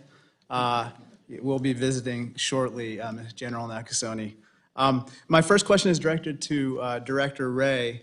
Mr. Wray, you've said that TikTok, the popular app on people's phones, is, quote, a tool that is ultimately within the control of the Chinese government, and it screams out with national security concerns, close quote. We found that TikTok and ByteDance employees regularly engage in a practice called heeding, close in quotes, heeding, a manual push that ensures specific videos, quote, achieve a certain number of video views. Mr. Wray, can you rule out that TikTok has heeded content at the direction of the CCP? I don't think we could rule that out. Can you, now let me just talk about another instance of what I think is very problematic behavior at TikTok and ByteDance, their parent company. In December of last year, ByteDance confirmed it used TikTok to monitor U.S. journalists' physical location using their IP addresses in an attempt to identify whether they had been located by ByteDance employees. Can you rule out that this data was also shared with the CCP? I don't think we could rule that out. Could the CCP use TikTok to shape political opinion, such as to misinform the American public? That, what you just described there is one of the concerns that we have, namely that the control of the recommendation algorithm could be used to conduct influence operations. And much along the lines of your first two questions, it's important to understand that that's not something that would be easily detected or ruled out, as you say. And that's just one of the several security concerns that we have about TikTok. Thank you. Director Haines, recently my staff described to me a term called guangzi. Apparently, guangzi is a Chinese term that refers to a part of Chinese culture where people develop personal trust and a strong relationship that can involve moral obligations in exchange of favors. And they suggested in the press, there's been suggestions that guangzi has developed between Chairman Xi and Vladimir Putin. Let me ask you this question.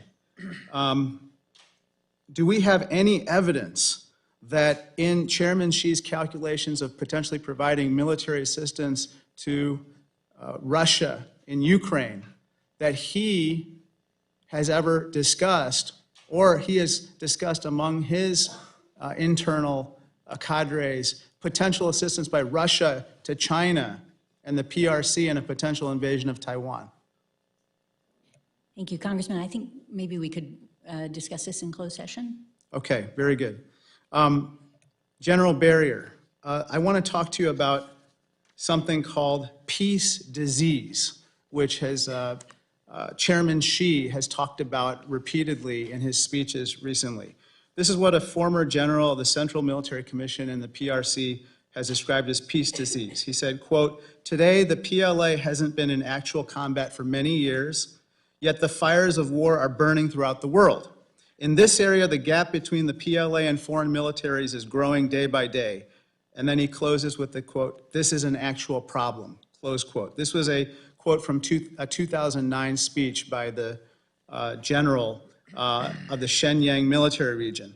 This term, peace disease, refers to supposedly a lack of combat readiness on the part of the PLA. Has appeared 565 times in the PLA Daily between 2012 and mid-2018, and just recently Xi Jinping said he wants to cure the peace disease.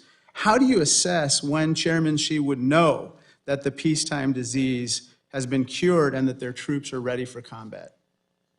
I'm not sure that we could actually put a fixed date on that. We know there are a few dates out there like 2027, 2035, and 2049. And we know that his leaders don't have the kind of combat experience that, say, the American military leaders have. So we think that this is in his mind and perhaps shapes the way that he thinks about the readiness of his force. And we could probably go into a few more details on that in a closed session. Very good. Director Burns, I wanted to ask you a question about threats from ChatGPT, but I just couldn't think of any. So I went to ChatGPT and I said, ask question of CIA Director Burns about threats from ChatGPT. It said, Director Burns, what measures is the CIA taking to monitor and mitigate potential risks associated with the use of AI language models like ChatGPT? And how would you prevent AI language models not to be used by malicious actors to spread false information or influence public opinion? That's from my pal, ChatGPT. Sure, I'm glad to give you an example, which I'm sure ChatGPT is very well aware of, and that is that, you know, if you assume, say, an adversarial intelligence service where English is not the first language, and they're thinking about ways in which they could come up with compelling spear phishing messages, it's logical to use artificial intelligence of one kind or another to produce a message that can be pretty effective in spear phishing and therefore in taking advantage of vulnerabilities. And so what we're working on with colleagues across the intelligence community are ways of identifying, you know, when that kind of spear phishing effort is being made using artificial intelligence by a foreign adversary. Thank you. Mr. Crawford. Thank you, Mr. Chairman. Thank you all for being here today. I've got a Wall Street Journal report I want to refer to here. It was published earlier this week detailing how unprepared, in their view, America is for an era of, quote, great power conflict with the likes of China and Russia. Here's a little bit of their analysis here. Quote, decades of ever bigger military budgets, including a 7% boost in spending this year, have improved the lethality of China's Air Force, missiles and submarines, and better training has created a more modern force from what was once a military of rural recruits. China is developing weapons and other capabilities to destroy an opponent's satellites, the Pentagon says, and its cyber hacking presents a threat to infrastructure. Further, a similar report from the Australian Strategic Policy Institute published findings around countries who are leaders in advanced technologies. 44 categories measured. Of those 44 categories, the United States led in 7, China led in the balance. I have that graph. I'd ask unanimous consent to enter into the record. Without objection. China's research, the study said, quote, China's research strengths at the intersection of photonic sensors, quantum communication, advanced optical communications, in addition to post-quantum cryptography, could mean that intelligence communities, particularly the Five Eyes, could lose important capabilities and suffer from diminished situational awareness. China leads globally in photonic sensors, quantum communications, advanced optical communications, and post-quantum cryptography. Further states, taken together, these observations increase the risk of Chinese communications going dark to the efforts of Western intelligence services. This reduces the capacity to plan for contingencies in the event of hostilities and tensions, end quote. Let me ask you, panel, do you agree or disagree with those statements, and what is your agency or agencies, what are you doing to build, catch up, or stay ahead of China, considering those comments? Congressman, if I might begin, I would agree that China has shrunk the gap in terms of where they were previously to where they are today. What is the National Security Agency doing? Several things. First of all, we play to our competitive advantages. We make code and break code better than anyone in the world. The second piece is that we look at partnerships. You mentioned the Five Eyes, but it's a broader set of partners that we have to bring in. Academic partners, engage with industry, engage with allies. This is what gives us strength that China will never have. And the last piece is the close association that we have as a combat support agency with the Department of Defense to identify vulnerabilities, mitigate them, and then ensure that we can advance from them. Congressman, the Defense Intelligence Agency has recently reorganized with a China mission group that is specifically focused on this threat. We're continuing to engage our Five Eyes partners and other partners in the region on where we can work together to get after this threat in a collective way, and we will be expanding our footprint into the Indo-Pacific here very, very soon. Excellent, thank you. Any further comments? Sure. Just, I mean, we've made the same kind of important organizational changes because I think the two challenges that you just talked about, Congressman, are going to be central to our future as an intelligence service, meaning China and competition with the PRC, and then the revolution in technology, which is going to be the main arena for that competition.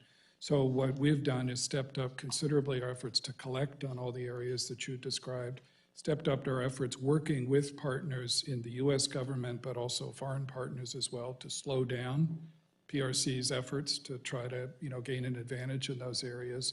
And then just to underscore what General Nakasone said, what's crucial to all this is working with partners, both in the private sector as well as foreign partners as well. Excellent. Let me flag one more issue for your attention. This is also a Wall Street Journal report.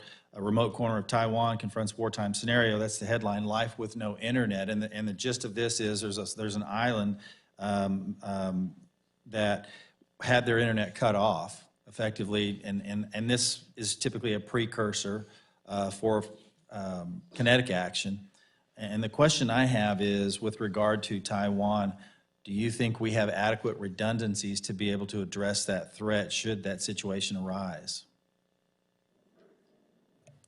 I think I'll just say generally, this is an issue that we're worrying about across all of partners, allies, et cetera, is to ensure that we have a way to help them. And I think we can, further discuss details. So that's been the case in Ukraine, where obviously that was exactly diminished their capability for communications and so on, operational control. And that's why I asked the question, because I obviously have some concerns about addressing that. Do we have the adequate resources in place to mitigate that threat? Thank you. I yield back. Mr. Crow. Thank you, Mr. Chairman. Russia has committed and continues to commit unspeakable war crimes against the Ukrainian people during the conduct of this war. The United States is not a signatory to the International Criminal Court, but Congress last year passed a law that made it very clear that we should provide intelligence and information related to these crimes to the International Criminal Court.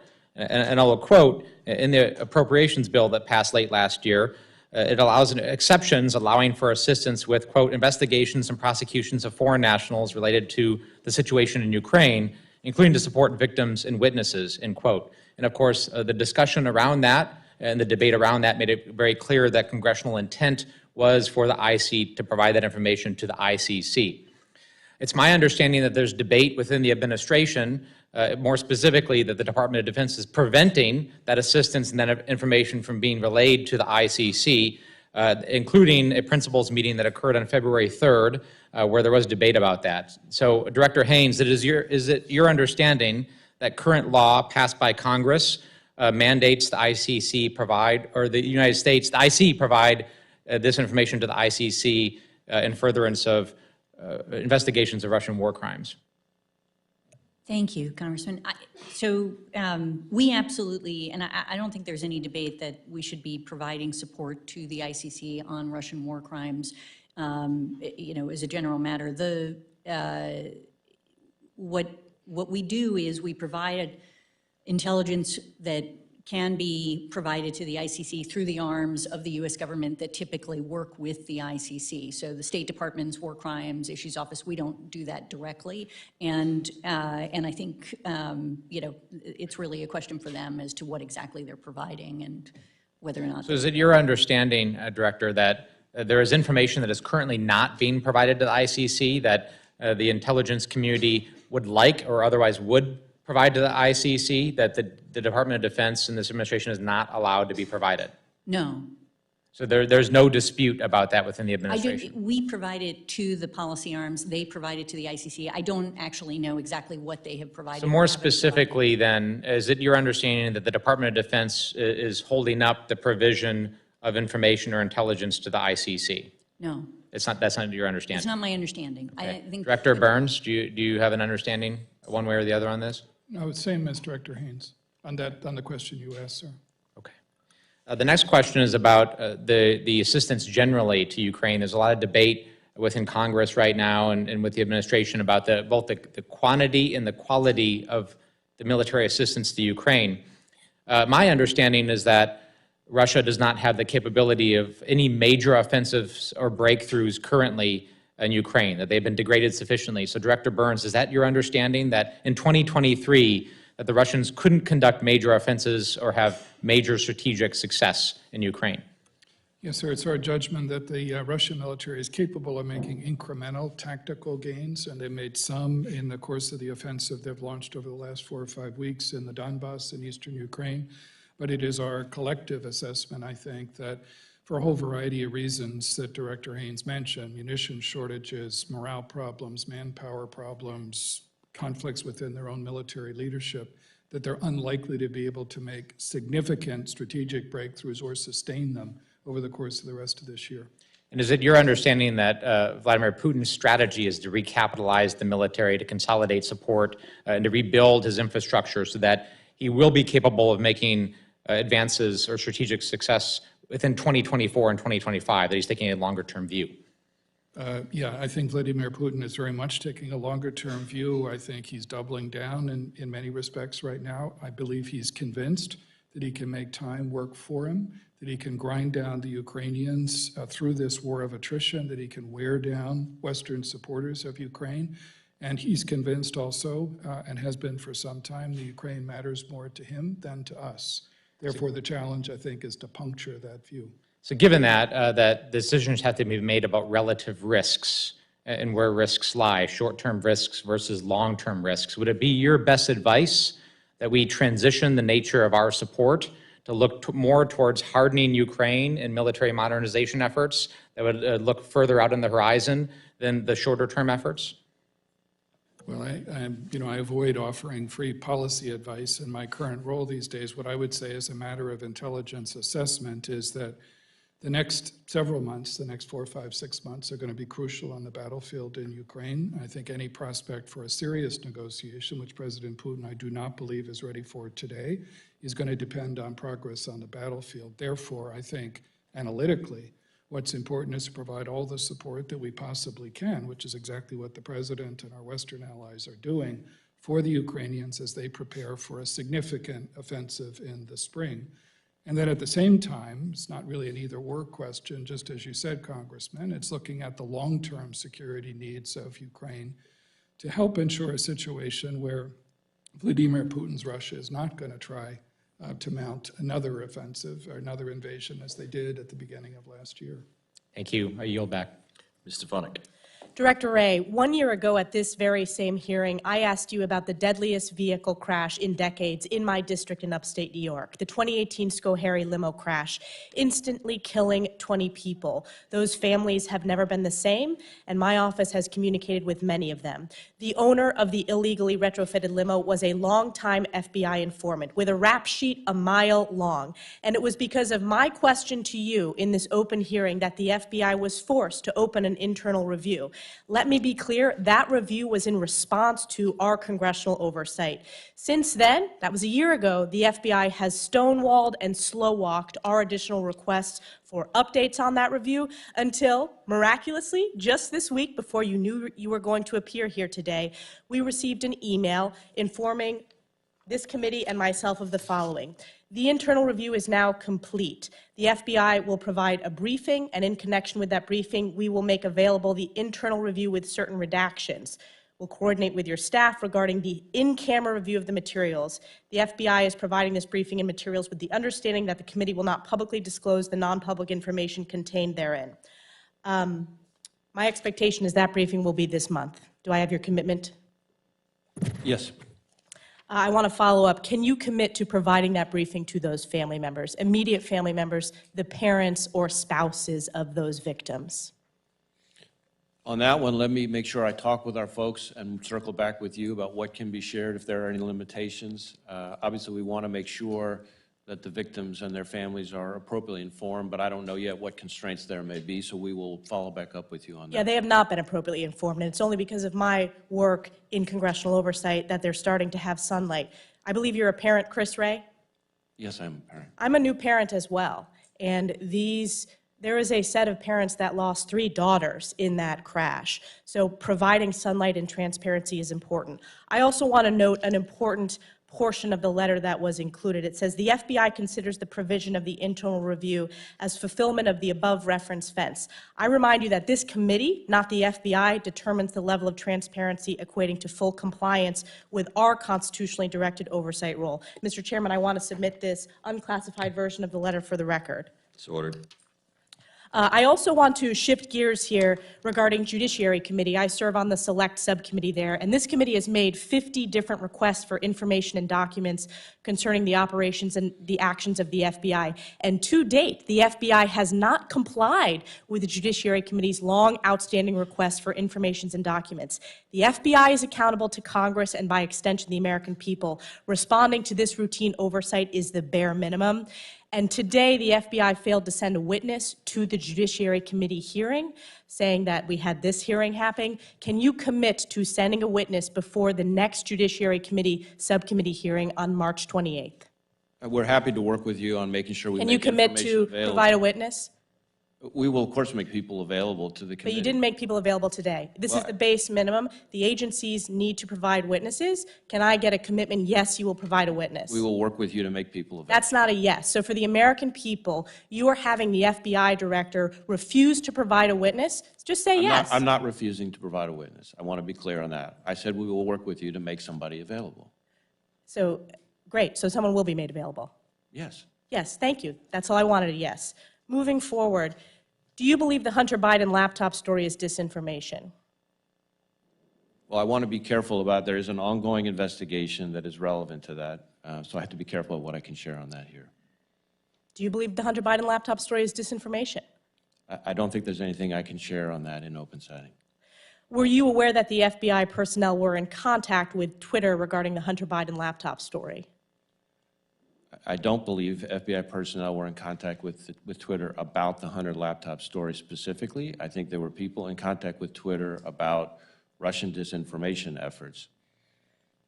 Of which the Hunter Biden laptop story was included according to the FBI.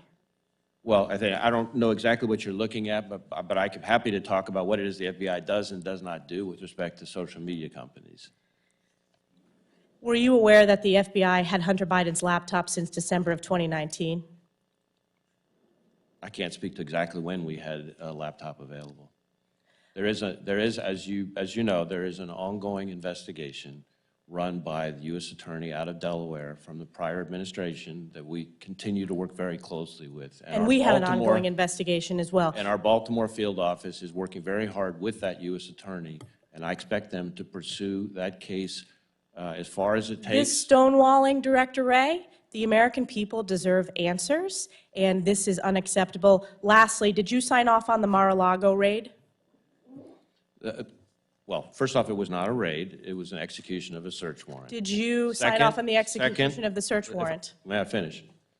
Second, I don't sign off on individual search warrants in that case or in any other. Did Attorney General Merrick Garland sign off to your awareness? I can't speak to the Attorney General. Was there dissent at senior levels of the FBI about the conducting of the search warrant? I can't speak to internal discussions among the FBI or among the FBI and the Department of Justice. Even though it's been reported in the Washington Post? There are lots of things reported in the media. I know, leaked from your agency. Leaked from your agency, frequently it's reported in the Washington Post. It may or may not be accurate. It may or may not be accurate. With that, I yield back. Thank you. Dr. Berrier. Thank you, Mr. Chairman. In preparation of this briefing, staff gave me a number of questions to ask, and then lo and behold, yesterday we got an email from the Speaker and Leader Jeffries talking about a data breach at DC HealthLink that affects all. So we all got that. So let's talk about cybercrime, ransomware, et cetera. We have to, I'm sure we will get briefed on the data link in the future, but obviously cybercrime and ransomware is a major issue that we're dealing with and probably becoming much more frequent. Maybe this is a question for Director Haines or Director Wray. I was prepared to ask about state actors, but also non-state actors. We can harden all of our devices, harden all of our offices, but there are lots of weak links out there. And I think a couple things. How do we work with the private sector to compel them to put in the resources to harden their cyber hygiene? Number two, how do, and maybe this is for Director Wray or either one of you, for private sector companies, small and large ones, how do we compel them to make sure they're working with us, whether it's the IC or the broader community, to let us know when the ransomware occurs? And because for us to address this issue, we have to be aware of the issue and we have to get that information. So to whoever's appropriate. You're exactly right in one sense in particular that the private sector is the key to all of this. 85% of our critical infrastructure is in the hands of the private sector. It's probably a higher percentage of that when you look at our innovation, and an even higher percentage than that when you look at our PII. As you know, Congress passed, which I think is an important first step, a breach notification bill that will reach critical infrastructure in particular. I think there are things that can be done and should be done to strengthen that, to ensure that the information not only is flowing from a broader swath of the private sector, but also is flowing more quickly to us so that we can help as quickly as possible. And then I think overall part of it is raising cybersecurity awareness, which is part of what the really active engagement that we're trying to participate in, all of us, with the private sector is designed to accomplish. If I might add, Congressman, it also means being able to leverage what we do as an intelligence community, operating outside the United States, understanding what adversaries are doing, being able to see their tradecraft, being able to share that tradecraft publicly. This is back to the partnership that is very close between NSA and FBI in terms of when we see certain things happening there, being able to provide that to the FBI as they talk to U.S. critical infrastructure companies in the United States. And we prioritize that work. That's very, very critical to us. Great, thank you. Let me shift directions. A couple weeks ago, I had a chance to go on a bipartisan CODEL to Japan in my foreign affairs capacity, and clearly Japan is a geopolitical strategic ally of increasing importance, and we applaud the Kishida administration for really stepping up and understanding the new framework. They brought up in our meetings, obviously they're not at Five Eyes, but Five Eyes plus one, et cetera. But as we started to talk about their cyber hygiene, the fact that, some of their own laws don't allow them to do security clearances, et cetera, we want to have this relationship. We want to co-develop products, and, what can we do as Congress, and then, working with the administration they're very aware of their vulnerabilities on cyber, but it seems like it's moving very slow, and I'd be curious. So Congressman, I'd welcome to brief you and other members of the committee of what we're doing with Japan and other partners in the Pacific to, as you indicate, raise the bar for cybersecurity. I think this is instrumental to understanding where we need to go as both the intelligence community and select partners. We need to be able to share information with the great assurance that they can protect it. We need to be able to communicate them with the idea that what we're saying will not be monitored. These are all things, and I give the Japanese great credit. Over the past several years, they have done tremendous work. But we do need to focus on this very, very hard going forward. Director Haines or anyone? Yeah, I'll just add to what General Nakasone said. I mean, this is an area of work that we have been engaged with Japan, with the Republic of Korea. We've actually have a trilat through which we work together on these kinds of issues. It's incredibly important, as you say, just to help all of us be better at cybersecurity, but then also to be able to work against, for example, North Korea, others that are engaging in activities that are attacking our systems. And all I would add, Congressman, is that, we share both the admiration for what Prime Minister Kishida and the Japanese leadership is doing now in terms of their national security, which is hugely important to our shared interests.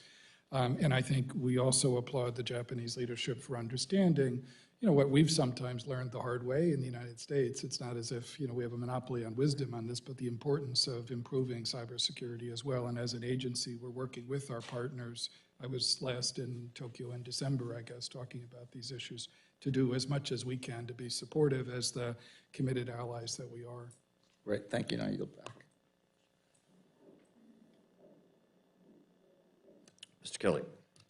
Thank you, Mr. Chairman, and thank each of you for being here. And I want to start off, the men and women who do the work of the IC are amazing men and women, and they protect this nation on a daily basis. However, I will comment on some of the things that have happened. There's an erosion of trust in the American public that you are protecting us and protecting all of our constitutional and civil rights that are created through the Constitution, whether that is leaks at high levels to media sources, or to put a political viewpoint, which is not necessarily anybody at this table, whether that is resistance to oversight and using is currently under investigation. Just understanding we are not a normal congressperson. We are selected for this committee. We have had trust in place by us, by both sides of the aisle, to be able to keep and maintain the same secrets that you do. Whether it's not providing witnesses when we ask for them and saying, well, they may not want to be disclosed, we have subpoena power. If they don't want to disclose, we can subpoena them. It is important for us to be able to do our job as partners with you in that oversight. And that is what we want to do, not to throw daggers and rocks at you, but what we want to do is we are the people who are most charged with selling FISA renewal to the Congress and to the American people. And without proper oversight, we can't do that. As we used to say in the Army, 1-0 crap does away with 10 years of attaboys, okay? I mean, we cannot do that. So when one leak happens, if the public doesn't feel like we're addressing that appropriately, we have to do that. So I would just ask you, Director Haines, what are we doing for you to help us rebuild the trust in the public that they have lost over years through, many times it predates you, but it doesn't matter when it happened. We've got to turn the perception back to that we trust the FBI, we trust the CIA, we trust the NSA. Absolutely. Thank you, Congressman. I think having the trust of the American people from with respect to the intelligence community is absolutely fundamental, and it's critical to us doing our job for all of the reasons that you indicated, but also so that when we put out a warning, frankly, that the American people trust it enough to act on it or to be subject to it. And so what we're doing is, across the board, trying to ensure that we have appropriate oversight over the extraordinary powers that we have. In the context of 702, I think you've heard a little bit from Director Wray, but honestly, all of us have a lot to say on this subject. really the investment that we're making in training, in policies and procedures that help to ensure that we are doing things in accordance with the law, that we are looking at designs of technology to ensure that it is actually quite hard to do anything else. We are looking at the oversight process every 2 months. Let me, because I want to get a little more. I mean, I used the raids recently, and raids, search warrants, whatever, all the documents through multiple presidents and vice presidents that were improperly disclosed. We've got to do a better job of not telling the American public all those things, but they have to know when the SIPC asks for those things, and when we ask for those things, and you tell us we don't have a need to know or a right to know, I can assure you that erodes public trust. That does not help. We are not partisan folks on this committee when we are asking that. We are asking that for oversight, so I just ask that you comply with those. And the second thing, I'm going to shift a little bit to the Southern Hemisphere, because I know in your Senate here, you talk quite a lot about the border and those kind of things. We also talked about transnational terrorist organization and drug cartels and those things. That is not a kinetic fight, but I just ask you guys to look at what we as an intelligence community and a Title X community, what can we do training assist-wise to move to the southern border of Mexico south? What can we do to improve our standing in those nations through training and assist or through intelligence provided to them? What can we do to strengthen our relationship so we don't have so much pressure on our border? I'll start, and I'm sure others will want to weigh in. I mean, one thing that I would call out, you rightly said Mexico and then further south. So one of the things that we've been doing that I think we can double down on, and we're trying to do that, is work with the Northern Triangle countries, where you got MS-13, 18th Street Gang, et cetera. But to illustrate how thorny and complicated this problem is, we have what we call transnational anti-gang task forces in all three of El Salvador, Honduras, Guatemala. And in El Salvador recently, for example, working with them, we had a massive MS-13 takedown, which was great. On the one hand, you got all these people locked up in El Salvador before they got anywhere near the border. The problem is there's so many of them that the ones that didn't get caught immediately started fleeing, looking for someplace else to go, and guess where they wanted to come? They're heading straight for our border. So it illustrates why we can't just kind of play whack-a-mole. We have to try to have a comprehensive solution to this problem. And Mr. Chairman, I yield back. Great. I'm going to ask unanimous consent that we go to 4 minutes, not 3. We would, but 4 in order for us to be able to get done to make it to our 1 o'clock. Ms. Spainberger. All right. Thank you so much, Mr. Chairman, and thank you to everyone who's here. I proudly serve so many members of the intelligence community as their representative in Congress. And so on that note, I'd like to start with something that has impacted personnel. I'd like to begin reset the clock, please? By saying that I appreciate the outreach that I have received from various agencies, knowing of my interest in this. And the conversation hopefully will continue in closed session. But in this unclassified document, I'd like to just ask for comments on the fact that it literally says what to me are somewhat contradictory statements in one paragraph, noting it is unlikely that a foreign actor, including Russia, is conducting a sustained worldwide campaign involving hundreds of incidents, it continues, related to anomalous health incidents. Further in the paragraph, it says the IC continues to actively investigate the AHI issue, focusing particularly on a subset of priority cases for which it has not ruled out any cause, including the possibility that one or more foreign actors were involved.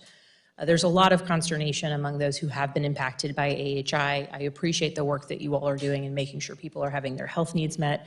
But would anyone like to comment on what appears to be, by my reading, somewhat contradictory statements in one small paragraph?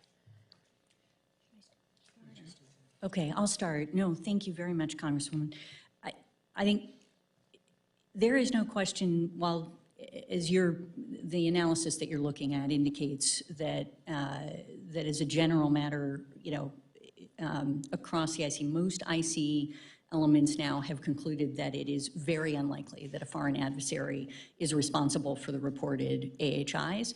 And there are different degrees of confidence associated with that. And then you have some that look at it as unlikely that a foreign adversary essentially have done this part. At the same time, and this is sort of where our work continues, and there's no question that that we see this as a continued priority for us, is that we are going to be and continue to be vigilant about looking for information that undercuts those assumptions because we recognize there are gaps here.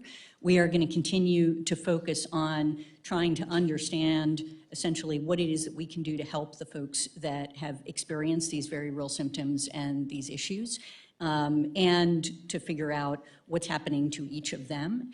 And as we look at the experts panel that went through a process to look at different mechanisms that might in fact be causing different symptoms, issues, and so on, they had recommendations on research and development that would continue to go forward, and that is something that we are also pursuing. And any remaining questions that we have are things that we are looking to try to ensure that we're focused on moving forward. So we're currently at a point, is it correct to say, where this is a point in time analysis and the door is very much open and the investigation very much continues, that there could be a reversal or not of new information that would cause a new assessment that might differ from what we've seen thus far?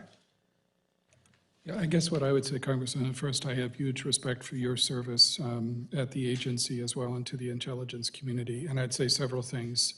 Yeah, none of us are pretending that I think the thorough and rigorous work that was done reflected in the intelligence community assessment none of us are pretending that that's absolutely the final word in this. Good. We will sustain a dedicated unit of officers at CIA working with our partners in the intelligence community, not just to be alert to any new leads that could develop, but to follow them rigorously.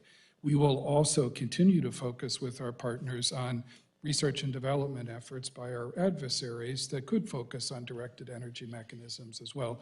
The only things I would add is first, from the day I began as director of CIA more than 2 years ago, I've tried hard to understand the significance of this issue. It's not an abstraction. It's about real people suffering, real health conditions and real pain in the service of their country. And so we made fundamental improvements in the level and access to care. They will not diminish. We remain committed to, supporting all of our workforce as well, and we'll continue to do that. Thank you. If I may pivot quickly, because I will want to continue the conversation related to this in closed session, related to fentanyl trafficking, which is impacting communities across the country, but certainly within Virginia. Can you update the committee on your efforts to combat cartels and the trafficking of fentanyl that we have seen to be so lethal within the United States? I'd be glad to start, Congressman, and Congressman, I'll bring this back to the 702 issue too, because it has been a crucial tool in our efforts at CIA to collect foreign intelligence and enable our partners, whether it's in Mexico or our domestic partners in the United States, to take action to help protect Americans against the fentanyl crisis. I'll give you a couple of broad examples anyway. One is first I should say, we've transformed our approach at the agency to how we look at this issue, to focus on networks, meaning precursor chemicals, financial flows, the precursors coming in from China, where else China going and to elsewhere, and then also fentanyl, production and processing equipment as well. 702 has been crucial in illuminating that network for us, and therefore enabling us, for example, just in the last few months, to work with Mexican partners to take some very successful actions against the Sinaloa cartel, and then also in another instance, enable us to work with other partners to take significant action against fentanyl production and processing equipment in Mexico and in the United States. degrading the equipment and those networks? Yes. Thank you for that update. Mr. Chairman, I yield back. Mr. Fitzpatrick. Thank you, Mr. Chairman. Thank you all for being here and for your service to our nation. I just want to ask one question for the panel. It's my personal belief that the biggest challenge facing the intelligence community, and therefore the biggest potential threat facing our nation, is when, unlike 9/11, where we had universal 100% support, we had incredible bipartisanship here in Congress, incredible universal support for the intelligence agencies. When things happen, and by the way, in the case of Director Haines, Director Burns, Director Wray, due to the actions of your predecessors, not yourselves, you've been forced to deal with their actions. When there's a chipping away of that trust, when we're impaneling juries and conducting jury questioning, there's a way to remove jurors for bias, amongst other things. The background check system, the polygraphs can screen for drug use, foreign contacts and the like, but there's really no way that I'm aware of, and I don't know if there's a policy solution that we can check for bias. Because I think the biggest threat to these agencies is when there's a public perception that there's a political bias on the left or the right. It could be both. It used to be easy to do that when we lived in different times, but our country is very, hyper-partisanship is at a spike right now, and that invariably bleeds into the hiring process and makes it tough for the agencies to screen for that. So how do you deal with that, right? I mean, when I was in the Bureau, we rarely, if ever, heard any talk about politics. We really didn't, and I took that as a source of pride for the Bureau. But this was before we've seen the spike in hyper-partisanship. How do your agencies combat that? Because it really is a risk, because it bleeds into the public not having faith, in some cases justified, in some cases not, of the actions of the various agencies. Well, obviously, it's a complicated topic. One thing I will point to that we've done, because I think you're right to focus not just on actual problems, which have occurred, but appearances issues, perceptions, those things matter. And so one of the things that we did is I ordered a stand-down to focus on not just objectivity, but making sure that we avoided even the appearance of bias. And so I started in a way that you will, from your past experience, recognize is very unusual at the FBI. Instead of saddling the front lines with some new training requirement because of something somebody else somewhere did, I started at the top. So I took all 250 or whatever it is of the SCSers, all the way from Legat in Australia, all the way to California, and made them all come to Quantico for a single day, where the overwhelming message was back to fundamentals, the right thing in the right way, what they heard from judges, because a lot of what you're describing about is sort of trying to adopt more of the kind of mindset that judges have. They may have political backgrounds, but they put those to the side. They check them at the door when they take on the rope. We need to have that same kind of mentality. So the point was to start at the top, with everybody at the top of the organization, make them take the medicine first, and then push it out to the workforce, and we did it for the entire workforce. Can I just add to that? Just to say that I think this is a critical issue, and I think, Congressman, as you think about this, if you have ideas for us, please let us know. I see this as, first of all, from a leadership perspective, setting the tone for a culture that makes clear that, just as you described your prior experience in government, that politics have no place in the workspace and in national security, that this is something that, I also grew up as a civil servant in the government, and nobody asked me what party I belonged to. That was never an issue, and that's something that just has no place in our work. And I think we are looking, as Director Wray's comments make clear, like across the intelligence community, all of us, I think, feel very strongly about setting that tone for culture and making sure that that's not an issue. I think the second piece for the IC more generally is, in fact, engaging in greater transparency where we can.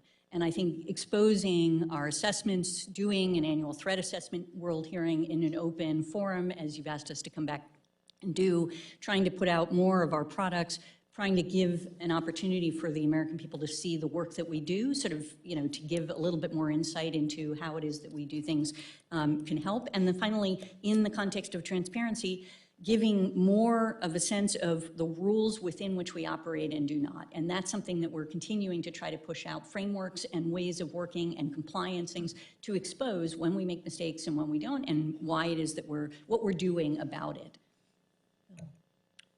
Director, we're going to have to move on if you don't mind holding your comments. Great. Mr. Crenshaw.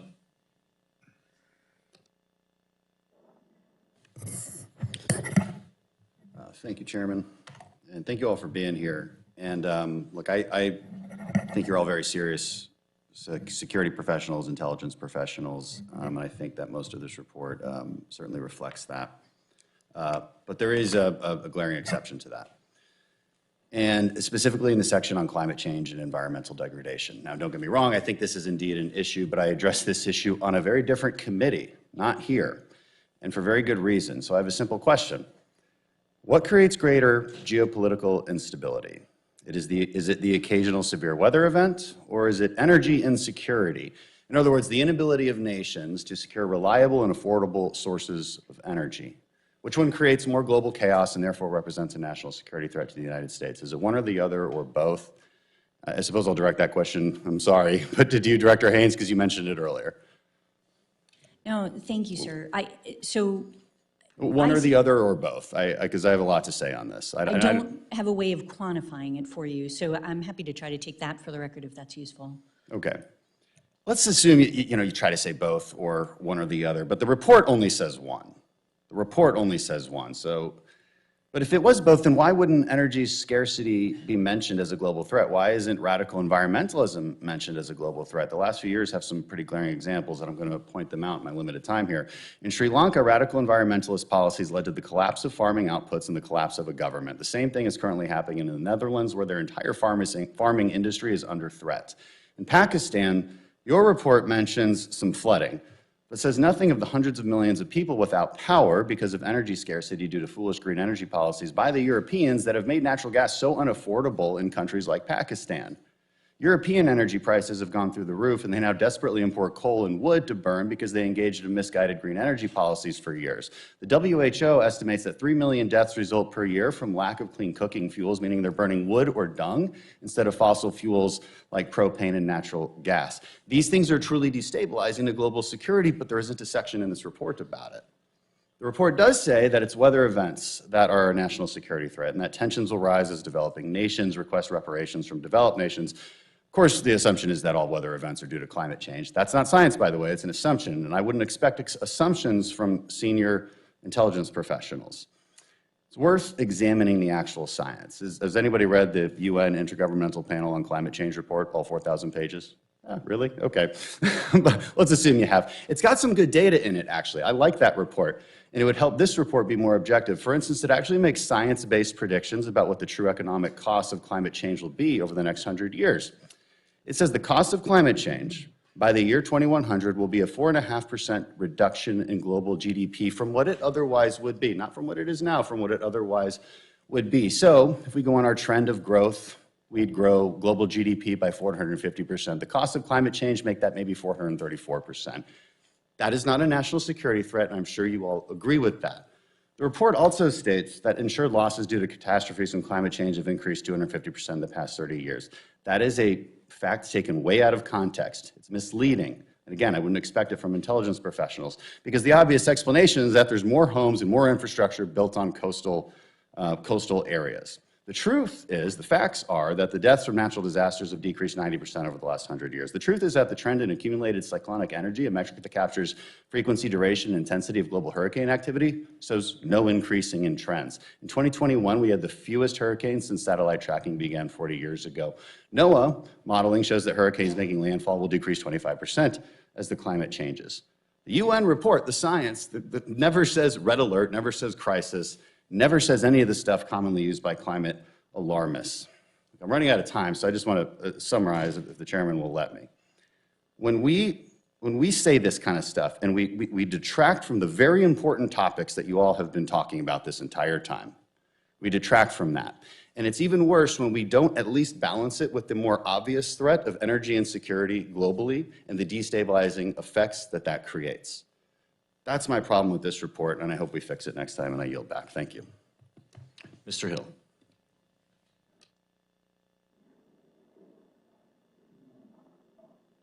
Thank you, Mr. Chairman, and thank the panel so much for being here in this important open testimony for the American people to hear directly from you. Appreciate, Mr. Wray, your candid responses to the questions. Director Haines, you started out in your statement and you were talking about the slowing in Chinese economic growth, and you stated that China now faced some domestic economic challenges.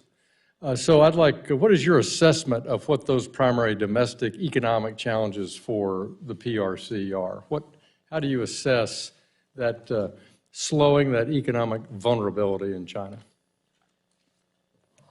Thank you, Congressman.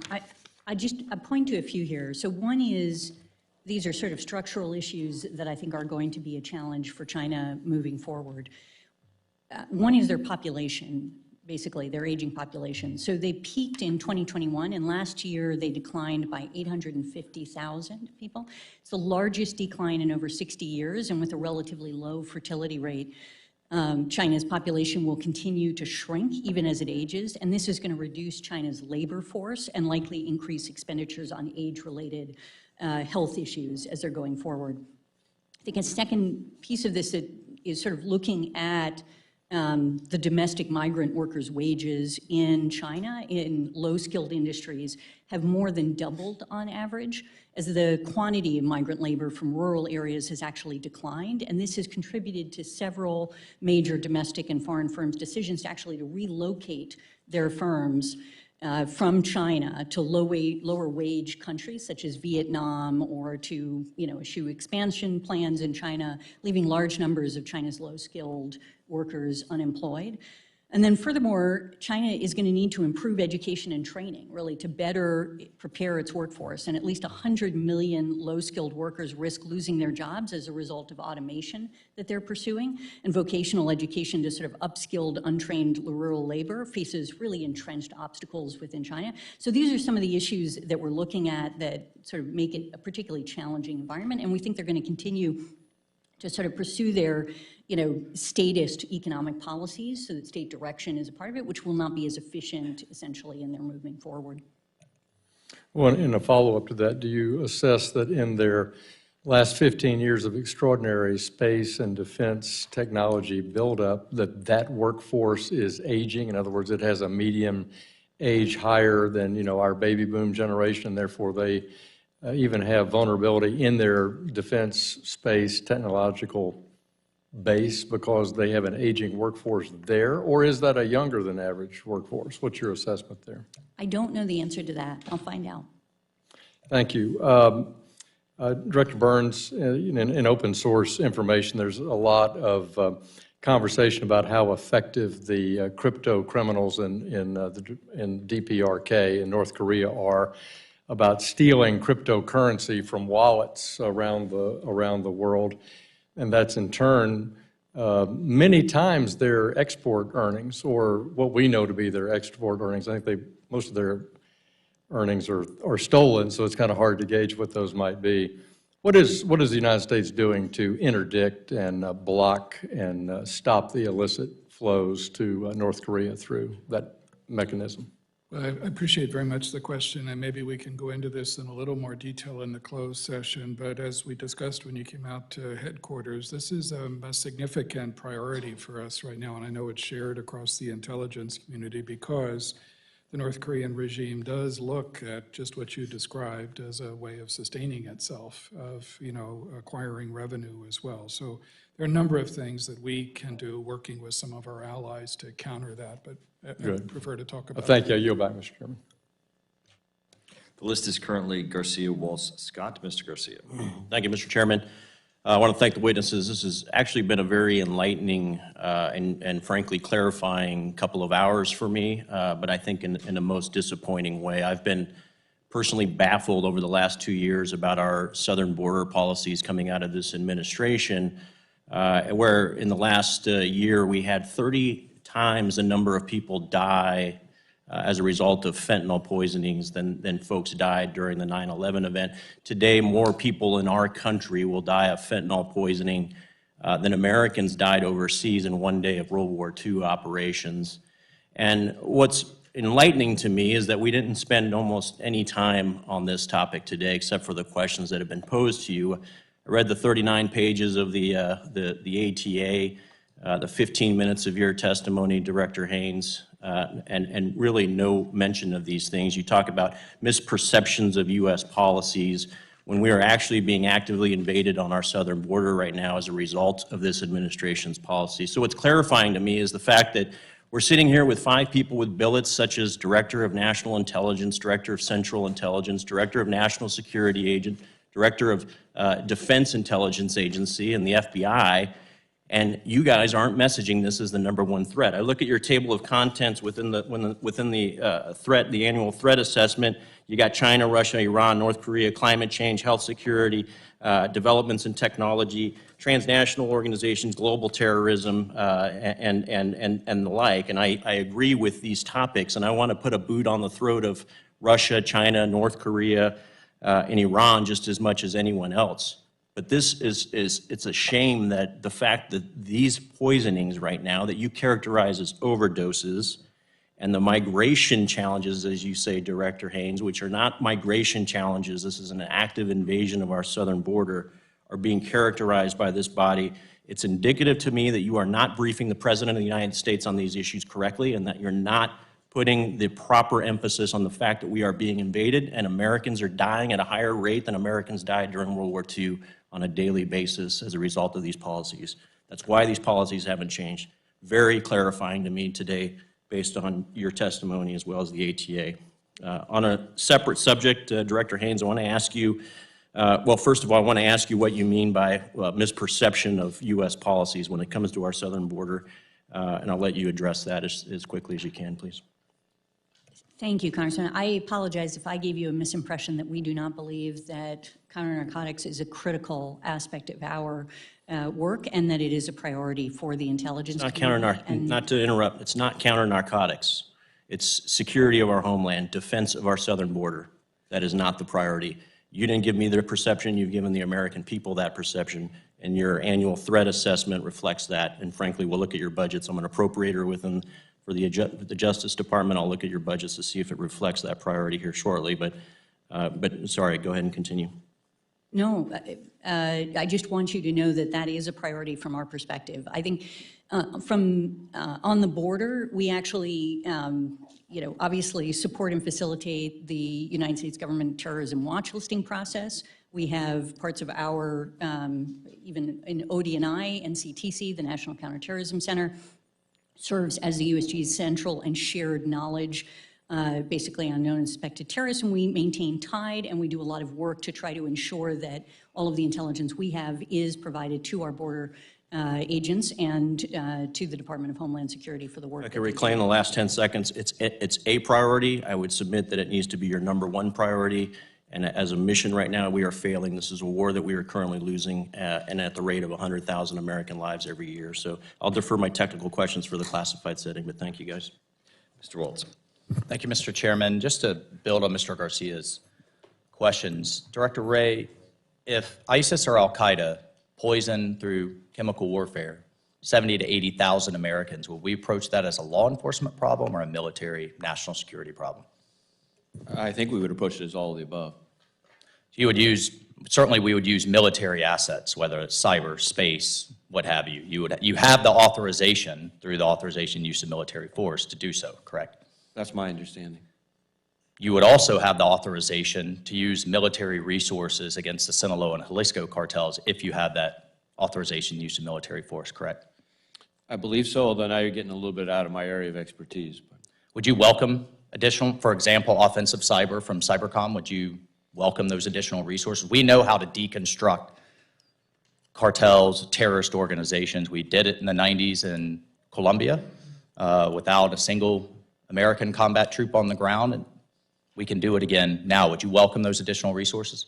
Well, you'll never find an FBI director that won't welcome more tools in the fight. All right, just switching, that's good to hear. Just switching tacks.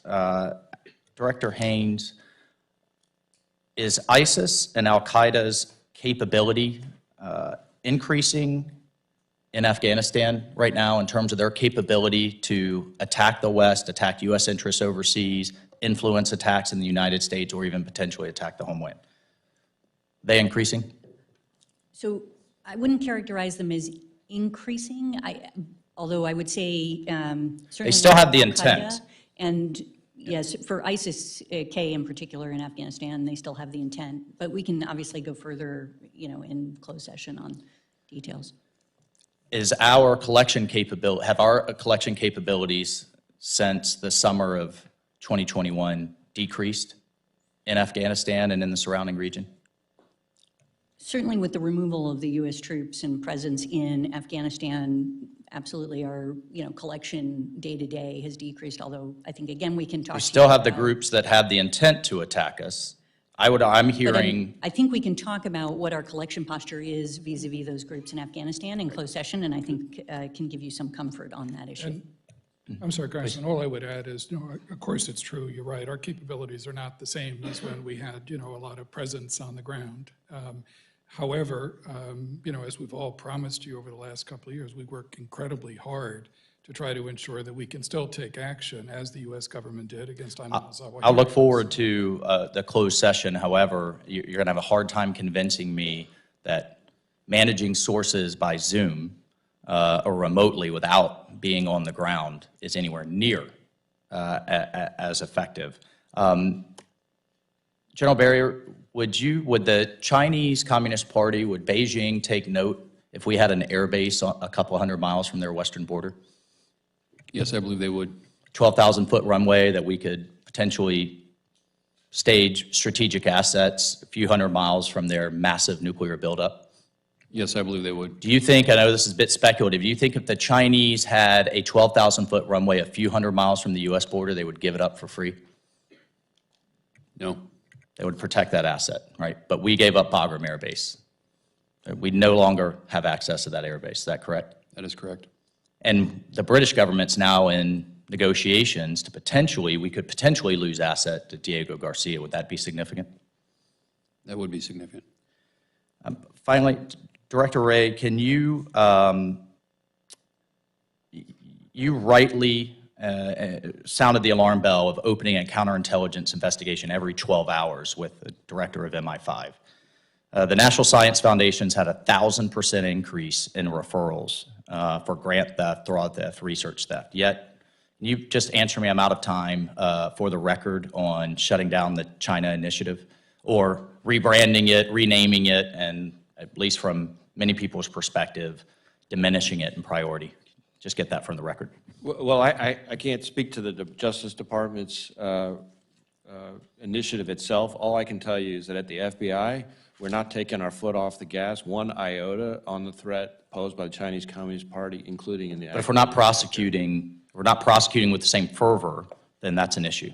Well, I think we're going to try to use every tool in the toolbox that we have. That'll include criminal prosecutions when we can do that. That'll include other things when we can do that. Thank you, Mr. Chairman. Mr. Scott. Thank you, Mr. Chairman. Director Wray, I'm from Georgia. You've been there the last several years. 20 years ago, if you looked at the list of groups that the SPLC would have said were hate groups, those groups would have been proud to have been named by them, and I think most Americans would have agreed with the list that they put out. Today, they put out lists with names like the American Family Association and the Alliance Defending Freedom, and yet one of their attorneys was just recently charged in Atlanta with domestic terrorism. It bothers me to see them cited as a source from your agency on who is and is not considered a domestic terrorist. Can you speak to the relationship between the FBI and the influence that the SPLC has? Is it just a list that you look at from time to time, or is there coordination? Well, first off, just to be clear, I've considered Georgia my home since I first got married, back in 1989. So we have that in common. Second, as to the product that you're referring to, the intelligence product, when I first saw it, and I said this yesterday, I was aghast. It was a single piece of an intelligence product by one field office. It did not meet our standards, and I had it immediately removed and withdrawn, and we've taken steps to make sure it doesn't happen again. And one of the reasons I say that, one of the ways in which I say that is the sourcing, to your question, the sourcing didn't meet our standards. Thank you. You represent an agency that for years I held in the highest regard. I will tell you, I lost a lot of respect for the Justice Department and the FBI with what happened in a certain case in Valdosta, where there was absolute evidence that a man and two kids had absolutely nothing to do with the death of another individual. That man happened to be an FBI agent, and while he and his family were all cleared by state, local, and the FBI said nothing happened here, there was indisputable evidence. The U.S. Attorney's Office in Washington, D.C. carried out a civil rights investigation for over 2.5 years, and while that family was getting death threats repeatedly because of that investigation continuing to stay open, the U.S. Attorney's Office refused to release the absolute evidence of where all three individuals were. What can be done to ensure that the U.S. Attorney's Office is held accountable when they take actions like that that put Americans at risk, especially in this case, it was an FBI agent and his family? Well, I confess I'm not familiar with the specific case. In general, speaking just in general, when there are disciplinary violations by prosecutors. There's something called OPR, the Office of Professional I'm Responsibility. gonna move on then. I'm gonna speak with you. We're gonna get familiar with that case because I think that the agents would like for you to probably be familiar with that case. China flew a spy balloon across the United States. In less than 15 days later, Ford Motor Company, one of America's most iconic brands, said they were going to team with CATL Technology to develop a multi-billion-dollar battery plant. Director Haines, is it time for us to declassify a lot of the information that we have on China, their espionage, and what they're doing to Americans in our industry so that we can explain to corporate America that you have to break your ties with Communist China? Thank you, sir. We do actually and have been continuing to try to declassify as much information as we can on these issues so as to ensure that corporate America has everything that they need to protect themselves. The key to not going to war with China is for corporate America to understand they have to dual source or multi-source and get out of there.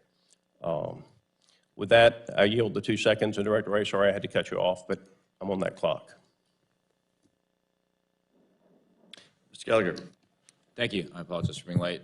Director Wray, yesterday you expressed concern about the CCP's ability through its ownership of ByteDance to control narratives, software data on TikTok. So long as ByteDance or another Chinese entity owns or maintains control of TikTok or its algorithm, would you maintain those concerns?